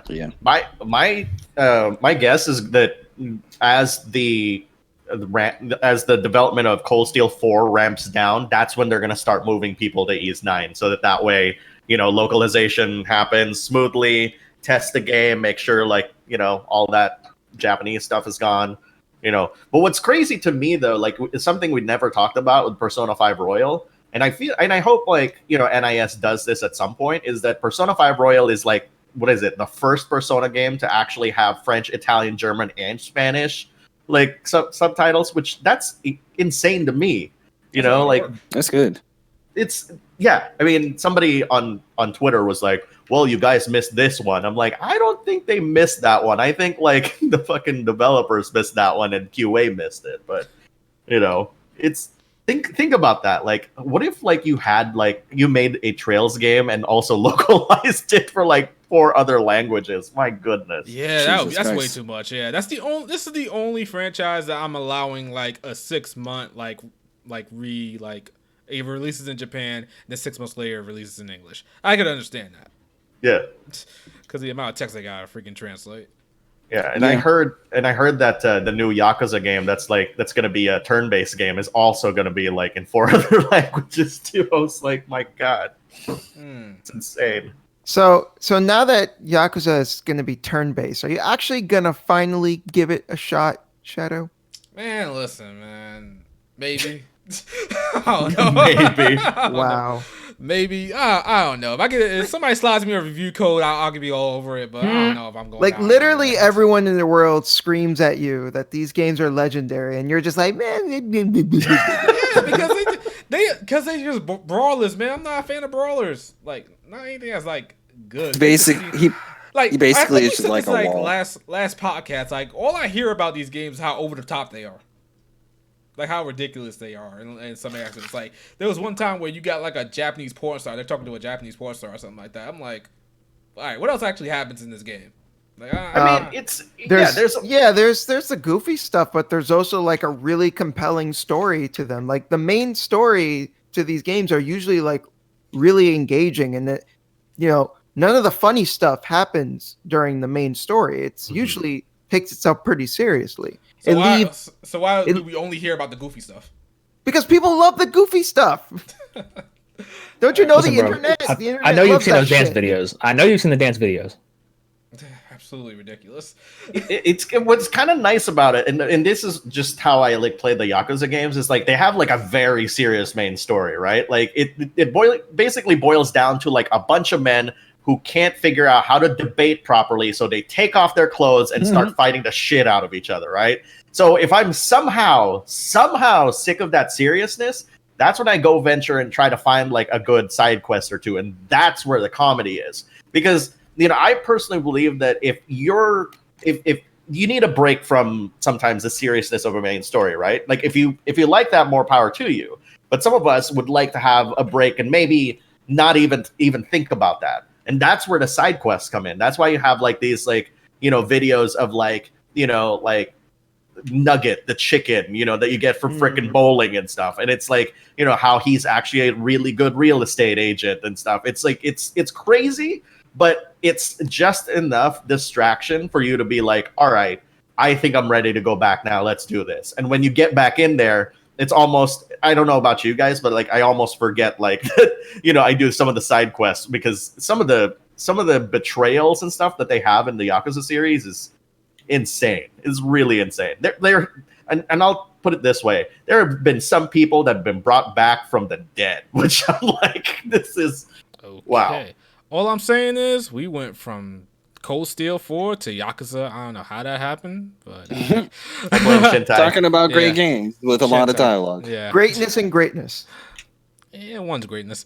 So wait a minute, Shintai. Don't give me that shit. Real quick, Shintai. What's going on with Yakuza, man? They charging us for New Game Plus? Huh? I heard about that. I'm not gonna lie, that's pretty shitty. I don't know what's up with that. Okay, I wanted to see if you was gonna defend that. So I will say that I have some sources, and the funny thing from these sources, and they said that, oh, we're just gonna have like Japan deal with the PR thing because that's their damn fault. And I'm like, but when it's trying to talk to this person, I was like, but don't you think there's a legit concern about New Game Plus in the US? And all they told me was like, well, we can't really do anything about it on our side because we don't even have a release date for it yet. And I'm like, okay, well, fair enough, but still, it is worrying though, because New Game Plus has been in every single Yakuza game, and now they just charge out the ass for it. Well, not the ass, but they're charging for it. For it, yeah. So real quick, let's circle back to Cold Steel real quick. Riku, you think this game is gonna have a satisfying ending this time around? Yes. I think in regards to the Cold Steel saga, we will get a satisfying conclusion. Remember, previously, even though it's not on this version of the game, the Japanese version of this game had End of Saga on the title. They removed that. Oh yeah, you're right. Yeah, they removed it. But I mean, as far as the Saga of Steel, we should see a satisfying conclusion to all three of the stories that have led up to this: the Cold Steel, the Sky, and the Crossbell games. All of them should be getting a nice conclusion, but obviously this isn't the end all be all end. Yeah. They said like it's gonna go all the way up to like 2040 or something like that. Jesus.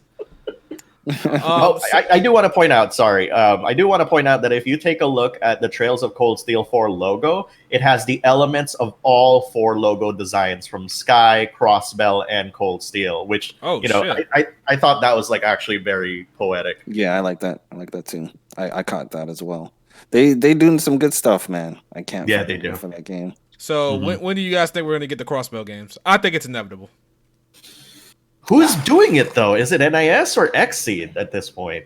I really don't think Xseed is gonna happen. Xseed is pretty much out. They're too small to tackle these games anymore. But what else is Xseed doing this year though? Is my question. I mean, I don't know. No, Sakuna of Rice and Ruin.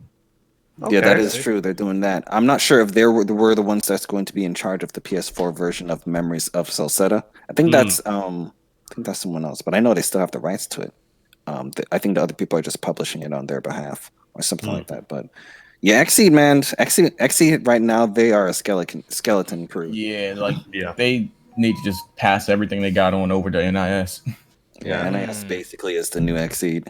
So I will tell you guys, like, I have like a press release of East Memories of Celceta. That is Xseed. So they are actually bringing that over. I was not a fan of that one. I love that game. It did kind of drag when I played it on the Vita. I beat the PC version. I think the game starts off pretty good, and in the middle it's pretty good, but then like the last stretch really starts to wear out its welcome, and then the ending. The ending was just. Oh, you think you talk from a story standpoint? That's supposed to be my first like East game, so now you guys are discouraging me. Okay. Ruh-roh. I mean that's fine, I'm not hyped to play an East game, but now I'm just like slowly becoming less hyped about it. It's still fun. I think and from here a story. comes the backpedaling. Okay, go ahead. I think the best East game that I've played is Oath and Felghana. I'd say if you want to get into the series, play that one. A little tough, but really fun. Palovik, my first one was 8, and I actually really, truly enjoyed that game. That's Salsetta, right? No. What the hell? I know, it's confusing, right? The Lacro. No, Salsetta is a remake of East 4. Oh, it is? Yes. Yes, it Oh, is. I didn't even know that. Oh, I think I had okay. my first East game was 7. Yeah. Oath and Felgana actually is a remake of East 3. Yeah, what's going on with these East games? So they nailed Right? 3. They messed up 4. They didn't mess up 4. Out of all of the 4 versions, this is the best 4. Okay. Again, I'm not saying like Salsetta was like terrible, but like again, I thought it started off strong, and and it was still good in the middle, but just towards the end, I was like, You talking okay, about from a story standpoint? No, not really. I meant like from a gameplay standpoint. I don't know about that. I would have to disagree with that. I thought, in my opinion, the beginning was very slow. I think that's the slowest out of any East game was the beginning. The middle was all right, and I thought it really picked up around the end. No, because I felt like the combat is not really engaging enough to warrant the length. That's why I felt that towards the end. I don't know. I was starting hooked to drag. I was hooked from beginning. Well, not beginning, from end. So it all depends. We shall see. Disagree. All right. So Somebody in the fine. chat was saying that Ease 8 is actually on sale on PSN right now. I haven't played that one yet, but people say like that's like one of the best in the series. So I like that a Actually, lot. been That trying one, to get that too. in It's my kind of been opinion, hard that to one find technically for some is the reason. best. Ease 8 is the best one in my opinion. all right.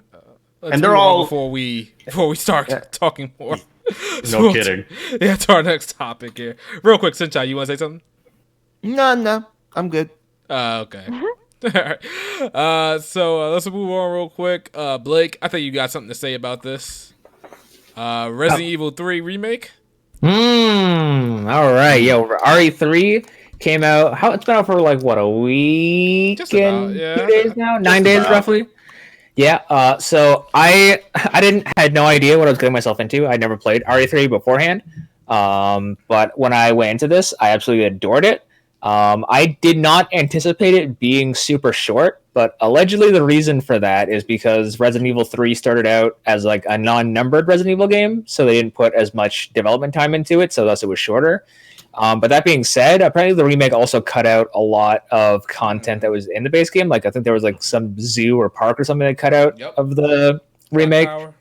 Clock Tower as well. So it seems like there was just some unnecessary cuts done in places, but that's neither here nor there. I had a really good time with it. I honestly, and I say this in a conflicting way, I did not fear Nemesis at all. No, you're right. You're right. Nemesis was not. Nemesis was a gentleman. Yeah, he was not intimidating as Mr. I ran into the toy store. A man looked at me from the outside and said, "Let me know when you're out, Mom." That was good. That was good. But yeah, Like overall, I was going into this with like all the RE3 fans telling me Nemesis like stalks you for like through the game. He shoots rockets at you, breaks through buildings. He's vicious. He runs at you. I'm like, all right, ready for this man to tear me up. Let's go. And then like nothing really happened. He was kind of simple. And apparently, if you like beat him up throughout the game, he just randomly will shoot like ammo cases at you. Yep. So yeah, I don't know. He was a lot tougher in the original. Like in the original, he was brutal. Yeah. I'm There were trying there were like sections of like Resident Evil 3, the original, where that game's all pre-rendered backgrounds, right? Where he will literally punch through a pre-rendered wall and you won't even expect it because all this time you're like, oh, it's a pre-rendered wall. There's no way he's gonna go, oh shit!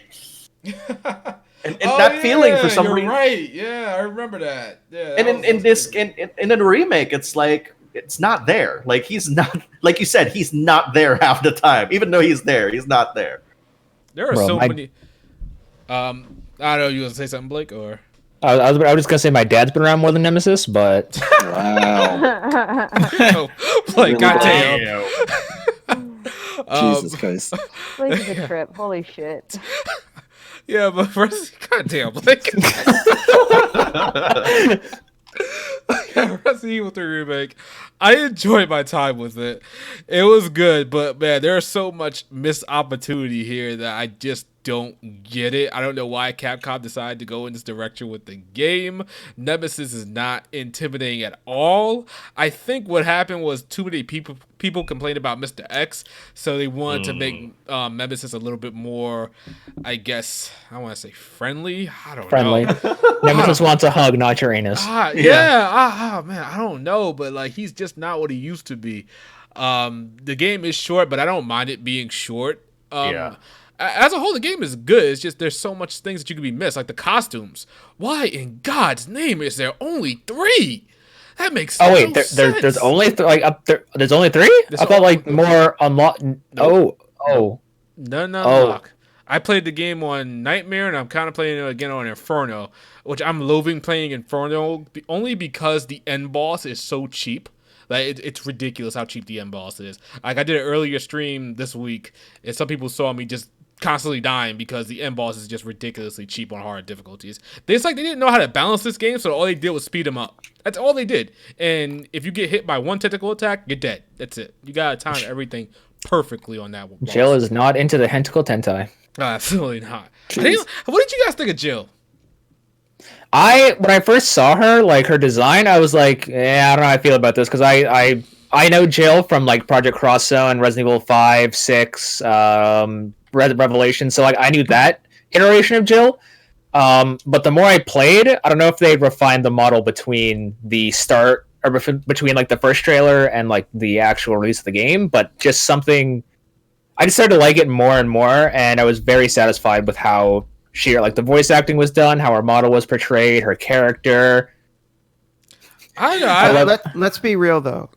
Best Jill is Beret Jill. Beret Jill. The one from one. From 1, which is wearing the little beret hat.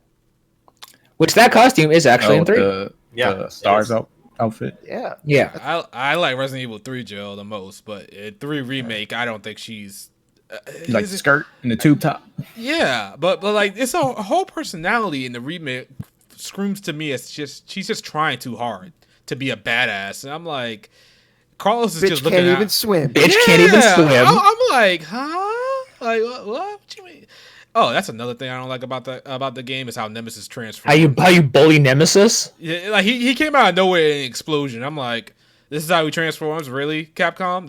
Man's flailing around. You start to feel bad for him. You're like, why am I doing this to him? And like he's on fire, and it's like earlier you were just fighting him on a rooftop in a whole fire stage on a rooftop, and now all of a sudden fire affects him. I'm like, what? This makes no sense to me at all. But yeah, Resident Evil 3, a good game that should have been so much better. I don't know what they were thinking. I mean, like I said, because it was my first time playing it, didn't really have anything to compare the source material to, so I enjoyed it. But I can see a lot of people complaining that it's a full price game for like a half experience or something. What did you play Resistance? Actually tried it for the first time today. That game is hella fun. Oh really? Okay. That game is actually really fun. I thought that game was going to be doodle butter. I didn't even try to play it. We'll have to run the set sometime. It's actually pretty fun. Oh, okay, all right, we gotta try that. How do you even get to it? I don't even know how to get to it. It's a separate game in Steam. You look under Project Resistance. It's not part of RE3. Oh, okay. I was about to say. I was like looking all over the main menu for it. All right. Which also makes me wonder why they didn't just sell them separately. Well, I guess if they sold them separately, I feel like they would have feared no one would have wanted Project Resistance because there was a lot of backlash for it. I don't know why it exists. Like Capcom's multiplayer offerings do nothing. Like they're always terrible. Why did they even decide to make this one? I don't know. They probably looked at it in a world where like Friday the 13th and games like that are still really popular from like the Twitch community side of things. Okay, yeah, you got a point. That makes sense. Okay. So real quick, Resident Evil 4 remake seems to be confirmed. Resident Evil 4. I don't know Evil 4. I don't know how to feel about that. I'm feeling old as shit right now because I felt like I played that game yesterday. Like I was just like no life in the entire weekend playing that game. I feel like I'm the oldest person in this chat right now. You probably are.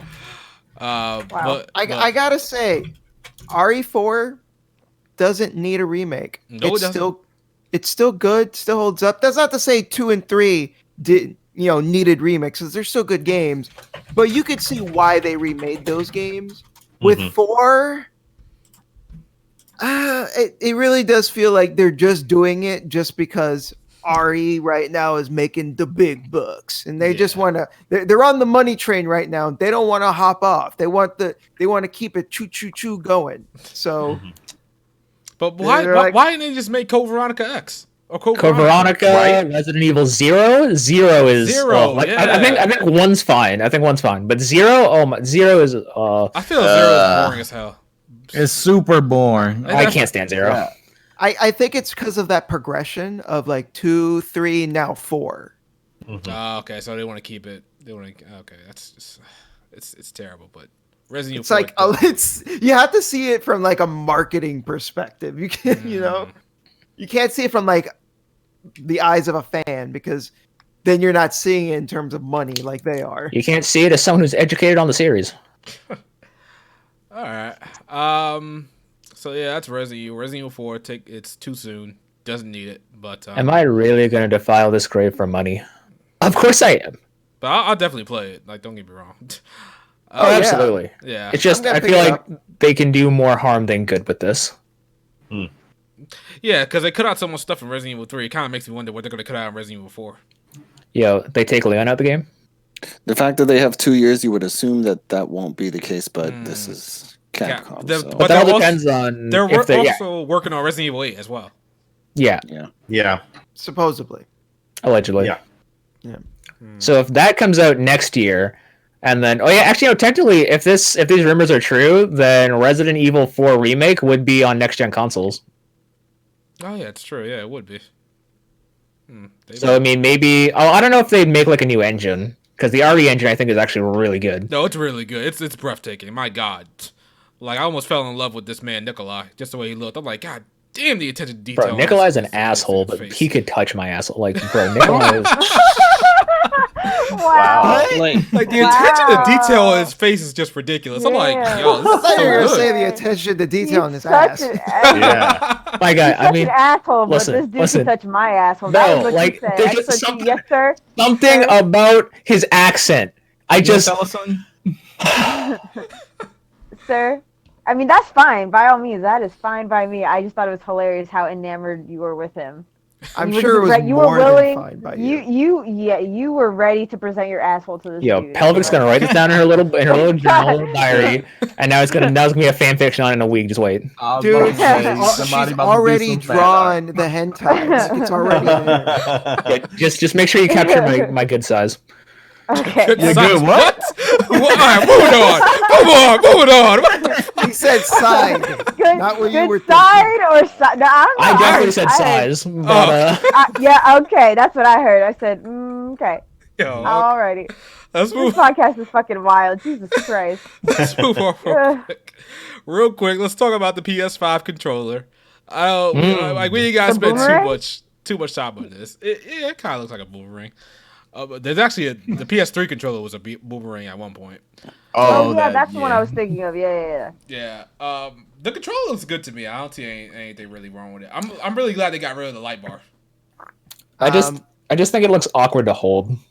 A little bit. I don't hate it, but I'm not in love with it. That's how I feel. I look at it. I need to feel it before I can try it. I'm honestly surprised about how much I don't hate it. I actually really like the look of it. It's like nice and refreshing. It looks like they got someone from Nike to design it. Well, yeah, he's not wrong though. Yeah, it does. I appreciate that the light isn't as obnoxious as it was on the DualShock 4. Because like on the DualShock 4, it's like this big fucking fuck you light on the back of it. And like, let's say you're playing in front of a screen, you can't because it's gonna appear, it's gonna reflect on the screen. So the fact that they made it 2 little lights, around the touchpad. Like, thank you. I appreciate that. It's much better.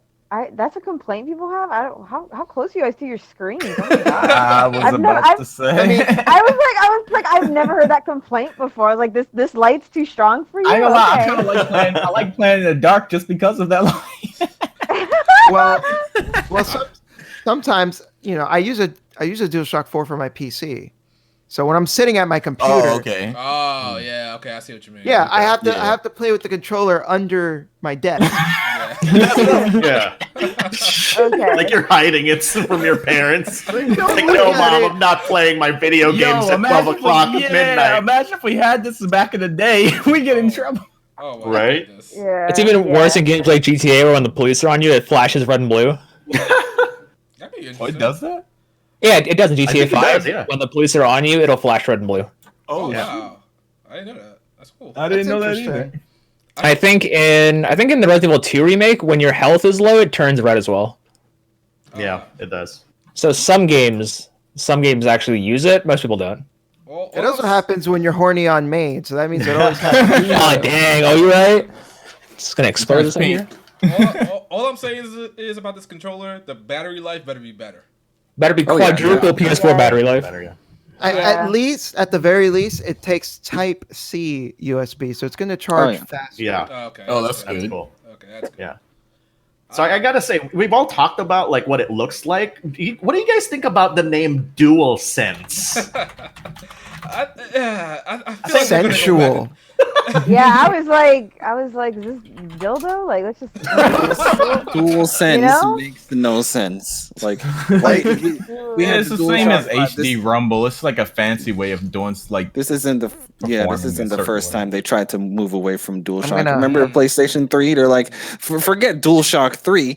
We have this 6-axis Yep. controller. Everyone. Oh my DualShock God, is the the way of the 6-axis. past. And then 2 years in, oh yeah, so We got DualShock DualShock 3. DualShock 3 is here, everyone. So That's what I feel like they're gonna do with this And one. yo, the 6-axis dual is one of the sense. worst controllers ever without the DualShock. Big facts. Yeah. I don't know what they were What thinking. what if that is their pro controller, their elite controller, the DualShock 5? They're like, yeah, the DualSense, that's the way of the past. people. Yeah.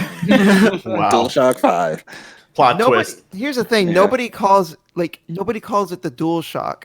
Nobody's do. gonna call this the DualSense. They're just gonna be like the PlayStation controller. That's all they're right. gonna call it. Pretty Right. much. I mean, Yeah. I mean, I none out of always, 10, I'm like, where's my DualShock? Did you go around with your like PS3 controller where you're like, guys, this is my 6-axis Oh controller? no, I didn't. Well, by the time I got my PS3, it was with a DualShock 3, so I never actually had a 6-axis controller. Like, hey, you got my G-Shock? No, I got your Dual. I mean, 9 out of 10 people that come into the store, they say, "Yo, y'all got those PS4 remotes?" Oh, PS4 remotes. yeah. Remote. Yeah, you got those Oh, Xbox yeah. remotes. Y'all got those Oh Wii yeah, we got remotes. those ones for the DVD. Y'all got those. I need to know how much it'll be for a Switch remote, and I'm like, apparently, But remote is just the universal term for a controller, and I don't understand. So, But also, I keep thinking about this, right? Like, okay, it has like, fancy like vibration and like it has like adjustable like triggers. I'm like, dude, we all play JRPGs here. How the hell are they gonna implement all that crap in our JRPGs? probably not. Yeah, I can see it in mini games, and that's Oh, yeah. probably about it. Like maybe if you're doing True. like an ultimate attack, they'd do something with that, but oh, that's getting out of the way of. Yo, actually, on topic of that, have you guys, anyone playing Royal who's already played 5, does the rumble feel different in Royal with the PS4 controller, or is that just me? I had it turned off. Dude, Well, okay. whenever I play a game, I don't even think about the rumble. I actually don't either. Like I don't even Yeah. notice it. Well, shit, I do. Fuck me, I'm damn. all about immersion. You better have that motherfucker on. Rarely, I have it on, but I rarely do I pay attention to it. Maybe once in a blue. Like sometimes it scares me. That's what that does. It scares me. Like I'm so into the game, whatever. Then it just, I don't know, like a rock, an avalanche is happening, and then I jump because it's like my controller. Yo, we really got to get Pelvic playing Resident Evil. That's Never. not gonna happen. I'm not gonna lie. One time I had my controller sitting on the desk and a rumble part happened, and I swear I thought. Nice. See, thank you. It's shit like that. I do that too. That happened to me one too many times. I was like, and then it was Yeah, just that. that's happened a few times. No, And I also- need Yeah. I need rumble. Like if I'm using a character and I get hit and I don't feel rumble, I feel disconnected for some reason. Interesting. Interesting. Yeah. I think it's the type of thing where we've always had it on, so it'll probably Yeah, feel more weird with it off. Yeah. That's where I'm at right now. It feels weird I with mean, it off. the only time I don't really use Rumble is when I'm playing Smash, because apparently the GameCube controllers will rattle things around and make the actual like lifespan shorter. Mhm. But whenever I got my Switch for the first time and I was introduced to HD Rumble, it's like something clicked in me and just, oh, It's great. So I All still I'll hit say today. about this is that we're all like reviewers here, right? Like, when did we ever, in any of our reviews, actually talk about vibration in a significant way? Never. You say that, but Exactly. if you look at early Switch reviews, reviewers always talk about HD Rumble features in Switch It's games. true. It's true. They like the Or if early you're going. Or if you're Oh, reviewing yeah, like remember Res for Dreamcast. You remember Reflections? That HD Rumble was the. Yeah, I haven't played that one. My goodness. All right. Real quick about the PS5 stuff. Do you think that I don't think this is all like a secret or anything like that. That like Microsoft had their inside Xbox, and then like somebody put out the PS5 controller information. Like these are just low key subtle shots at each other, or like Sony just being petty for the most part. Like they want to control the narrative for the most part. Like they don't want Xbox getting so much attention at any point, so they're just gonna slowly drop PS5 information to eclipse them. See, the best way to describe it is like Xbox and Sony are like the married couple that's always bickering, and Nintendo's the cute kid that everyone picks up because it's fun to play with. Facts. I said this on a previous podcast. You realize now that when the PlayStation 5 dropped its logo, it became the biggest liked gaming related image on the internet. And then when the DualShock 5 showed up, and now apparently that's the second biggest gaming image to ever be liked over tweet. And in Xbox is over here every week. They're like, hey, look at the new things that we have to do with Xbox that, and everyone's like, no, that's cool, that's fine. But when Sony just like drops a stupid image, everyone's like, ah, going crazy.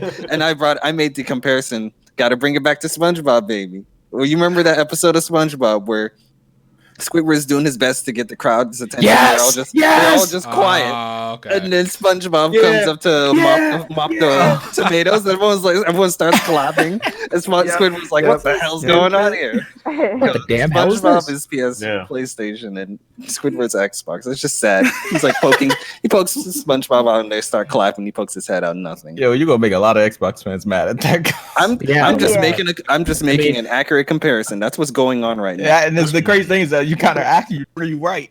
Like I said, all they did was drop a fucking image and the whole internet explodes.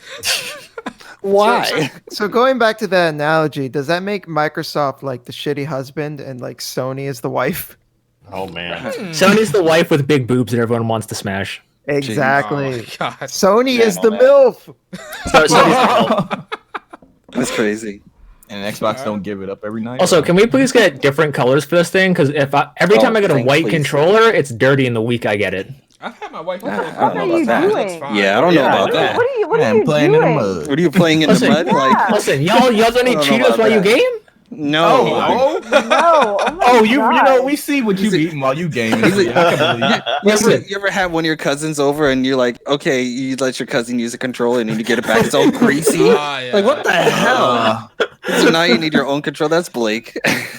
listen, bro. Listen. Also, how much do you think this is going to be? Because PS4 controllers are already kind of pricey, like overly pricey, I find. Probably like 70. Probably going to be the same.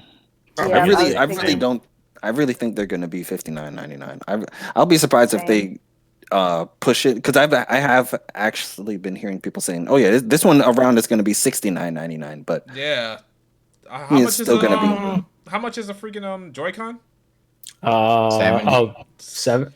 I don't know what American prices are. You don't- see, you don't that's want the to hear thing. Canadian If a prices. Joy-Con they're costs 80. Oh, they're 80? God. Yeah. Yes, Oh my sir. God. Okay, They yeah. are- See, they if are a Joy-Con is $100. that much, I could see Sony being like, "Hey, if Nintendo can get away with it, all right." Can we? Nintendo be starting too much stuff, man. Sony do what They- Nintendo as well. They do bring good and bad trends. They really do. Yeah. Okay. You know, definitely know Sony be looking at Nintendo. Hey guys, remember the PlayStation move? No. No, we gonna No, PlayStation no. move the fuck on. That's You what we're remember the gonna do. PlayStation Eye? Oh God. Oh. Well, I mean, technically, those Move controllers still work for the VR. So if you were They one of are. the few, if you worked with one of the few, if you were one of the few people who actually owned those on PS3, I mean, and you got I a think VR. they just got lucky and salvaged that. I'm Yeah, staring at that's 2 real. PlayStation moves right now. I have them right here. I heard a lot of people have a fun thing. I want to get a VR though.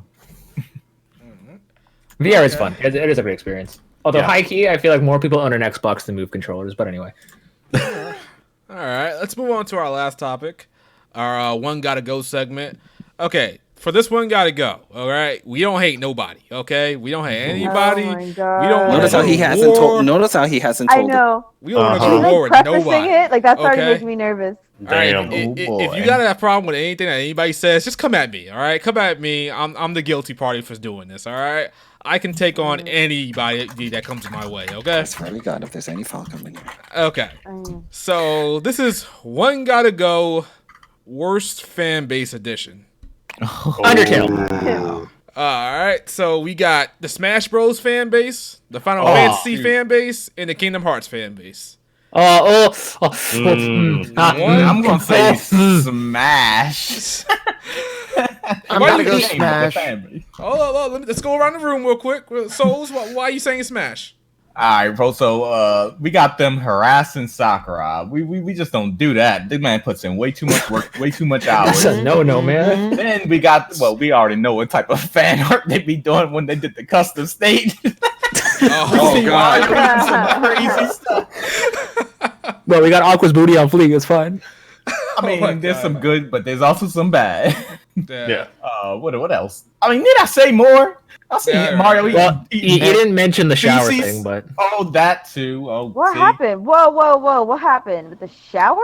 why you want to know, Pellet? Why you want to know? Science. There is a stigma. That's science. There is a stigma around Smash community not taking showers. Yeah, like Oh dear. There's been times where professional players have left venues because the venues stank to hell and back. Yeah, they say the Smash Brothers stench. Or something. the Smash. The 9 out of 10 Smash Bros fans are homeless. It's just a Super Stench Brothers. Wow. the stench. Need I say more? Okay. I think the simple fact that fans are like so shitty towards Sakurai just because they didn't get, oh my god, my favorite character's not in Smash. I'm gonna Even when they get their character, they still complain. they're Yeah. not OP enough. They're so OP. Like God, get a grip. All right. Riku, what you get rid of? Man. Shit. Can you repeat the options again for me? We got the Smash Bros fan base, the Final Fantasy fan base, and the Kingdom Hearts fan base. I think lately the Final Fantasy fan base hasn't really been saying much. They're either super deep into Final Fantasy 14, you don't hear anything from them, or they're having too much fun with VII Remake right now. So I think the Kingdom Hearts fanboy base, whew, Get them up They- out. they've had their moments, but Yes, they I- have. they really have. Yeah. When they spike, they can reach the pinnacle, but I think overall, what Soul said, you just can't top the things that he said, man. They're literally not taking showers. Yeah. I got to go with the Smash. Man, why do we have to put Smash up on here, bro? That'd be like an automatic choice, right? I didn't think it was that bad. I think the Kingdom Hearts fan base was worse. Like I said, they have their moments, but they're not. I think the thing is, they're not like crazy. They're just 24/7. Yeah. I don't think they're only crazy when the games come out, and lately Kingdom Hearts Doesn't happen come out. often. Yeah, but when it comes to Smash, it's like every time a new character comes out, alrighty, time for the Smash community to show you why they're the worst again. Yo, more but often. not only that, but like it's not even like per game release because like they're part of the FGC technically. Yeah. So like whenever Evo happens or just anything like that, there's Yeah, you smell always them going to coming. be Like I said, some every time shit. No, just like a character reveal. Bro, anytime a Nintendo Direct, we better see something Smash related. Like Jesus. This one's about Pokemon. They said that already. I want everybody. I want the gym leaders. Yeah, exactly. All right. Blake, what you got? All right, so high key, I don't hear anything about Final Fantasy fanbase ever. Like, are there any instances when they're toxic? Because I mean, shitting on Nomura, that's not being toxic. That's just facts. I think they're just toxic to each other when it comes to what game is bad and good. But I don't really see them being toxic to like other people outside of their fan base. They're usually just toxic to each other. Like you see the stuff you see Shadow and Yeah, I was about to That's say, no, right. what Shadow says. Okay. Yeah, see, I mean- that's a probably as bad as it gets. Probably a little bit worse. No, than that, I'd but- say as bad as it gets was the Final Fantasy house. Oof. Oh my god. Final What? Fantasy So- X.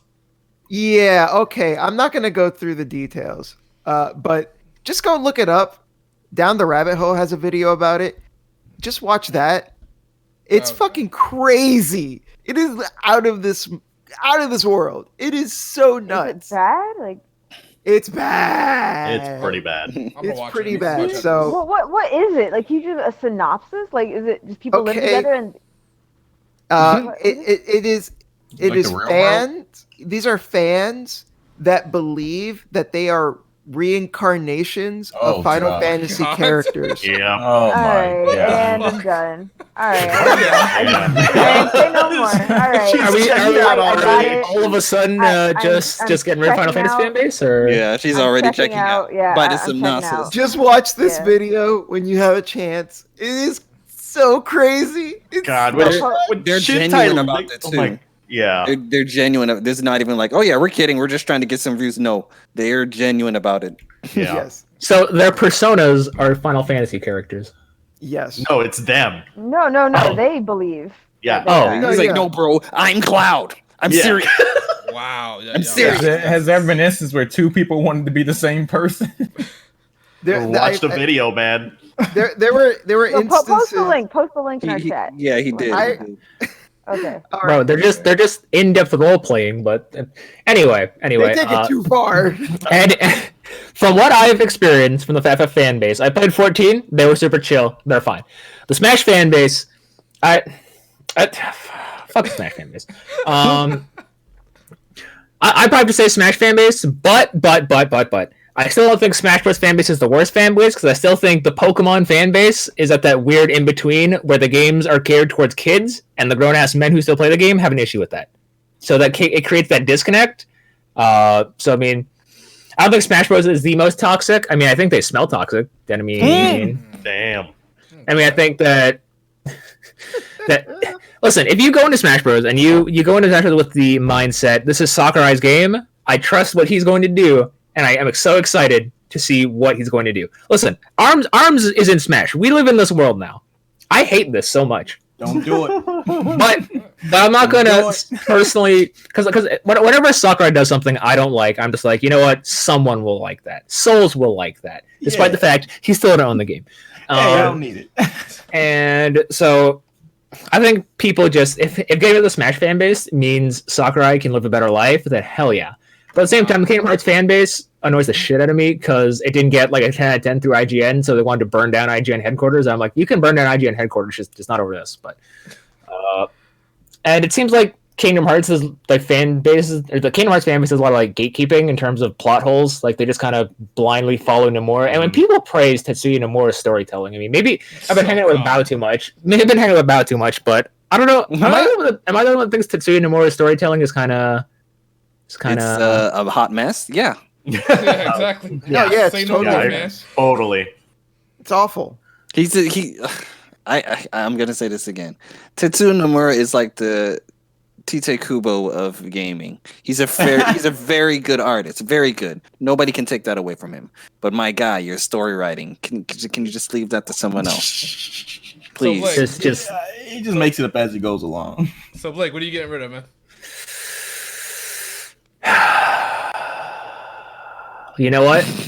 I'm so sick and tired of people saying there's too many sword fighters in this game. Fuck that fan base, kick them out. Oh man, Smash Bros is out. Get smashed out. Get smashed out. All right. Alex, what are you getting rid of? What fan base you getting rid of? Dude, easy. Smash, man. Damn, I Sheldon, mean, you really knew how to choose them with this one. I know, right? I was like, you know what's crazy? The minute I said toxic fan base, Smash was the first one that came to my mind. Bro, listen. If you would put Undertale in here, I would have thrown Undertale away so fast. Yeah, I love Undertale, but the fan base can just die. Can just Wow, be they're that fat. bad? Wow. They're terrible. I adore Undertale. That is a fantastic game, but the fan base, ugh, just get them away. Just go away. Listen, if we had Undertale tournaments, $5, Undertale fans wouldn't shower either. Damn. Wow. Daniel, what are you getting rid of? Smash. Smash is just universally hated at this point. Like for me, it's Smash, Kingdom Hearts, and Final Fantasy. In that order. Exactly in that order, because Final Fantasy fans, they have their moments, but for the most part, they're fine. You know, maybe the old school fans get a little ornery because, you know, they're like, I like my old Final Fantasies. Fine, whatever.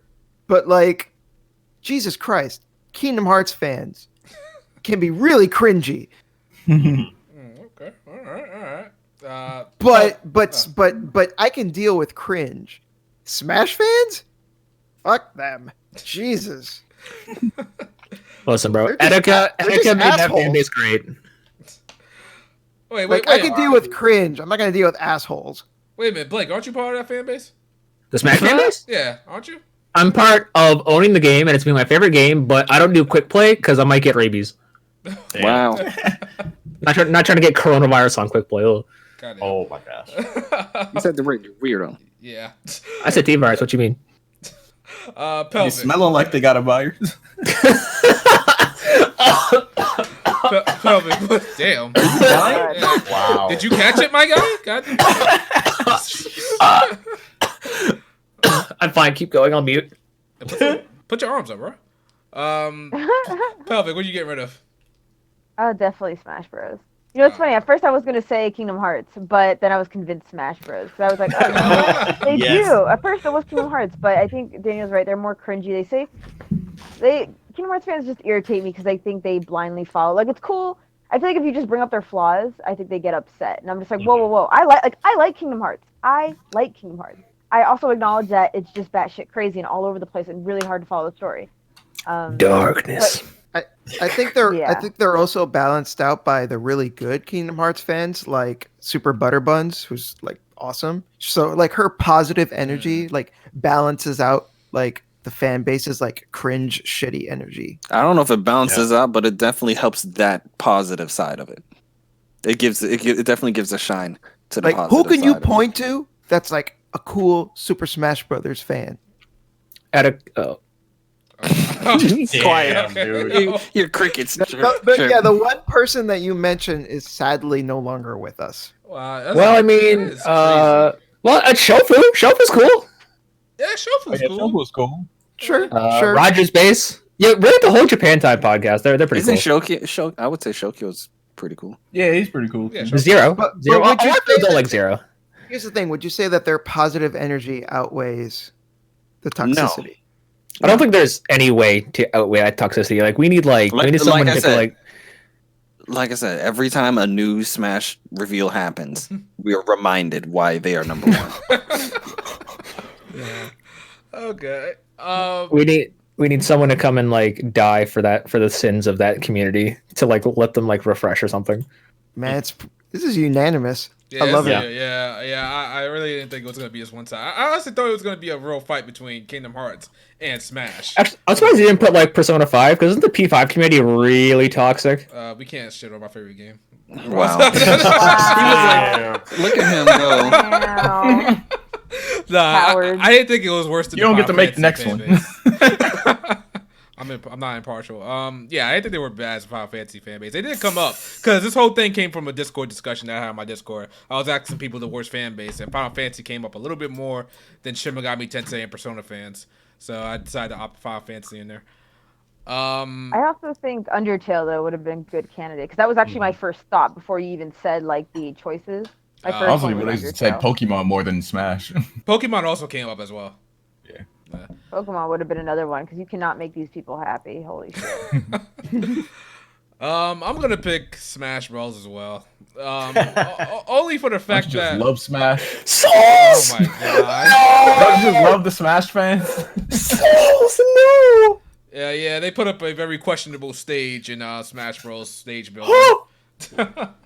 But yeah, these Smash Bros. Fans are kind of crazy. I think the one thing that got me about Smash Bros. Fans was when Smash Bros. Ultimate first came out, and I was arguing with some people that it's basically like it's not a new game. It's like an Ultimate Edition, but I guess I made peace with the fact that it's a quote unquote new game. But they really just came at me really hard. I was like, yo, get away from me. What do you guys want from me?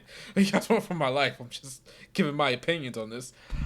But yeah, the Smash Bros. Community. Who do you think you are, having an opinion on the internet?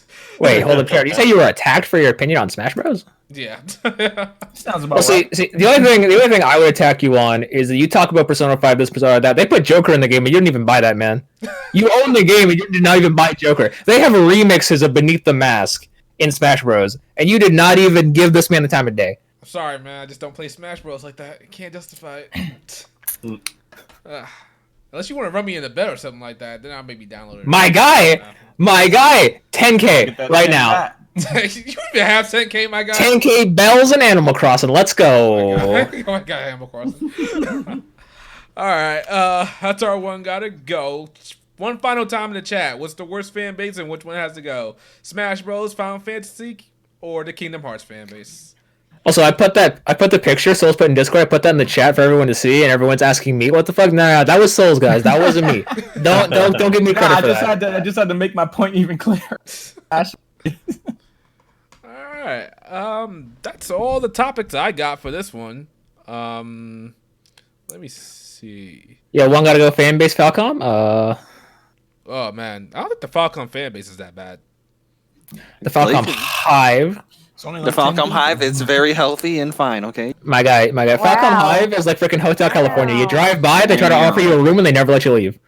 Well, I feel like they low key like those people who go around door to door spreading the good gospel. Jehovah's Witnesses. Let's go. Yeah, they Oh kind my of god, that. that's so true. That's so true. That is how I look at Riku. No, because Riku.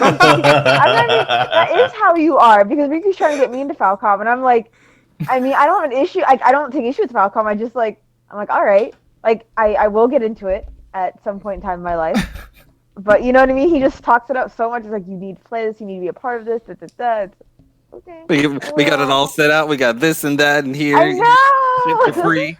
Like we're just like, we don't care, man. We'll just give you literally every game. It's so true. Oh my god, it's crazy. Yeah, you're right about that spreading the gospel. Yo, you guys have you heard of Falcom games? We have literally the entire collection in front of your door. Oh my god. And with that, we're gonna start with our outros. Okay. Go ahead, Souls. Thank you guys for coming out. This was actually a pretty good one. Was this one shorter than our normal ones? 2 hours. No. So it's about regular length. Oh, okay. Well, it just felt like it was a little short because we were just spending some good times together. Anyway, thank you guys for coming through. Please hit the like button if you haven't, and please watch Digimon. It's actually really good. We 2 episodes in and already got Omni. Let's go. Should make a video about that on your channel. Go ahead, Blake. Yeah, go ahead, Blake. All right, it has been fun as always. Always good to come onto the podcast, vent some opinions, get some frustrations out. All the 9. Do you guys believe in ghosts? Because ghosts are all the F-Zero community has left.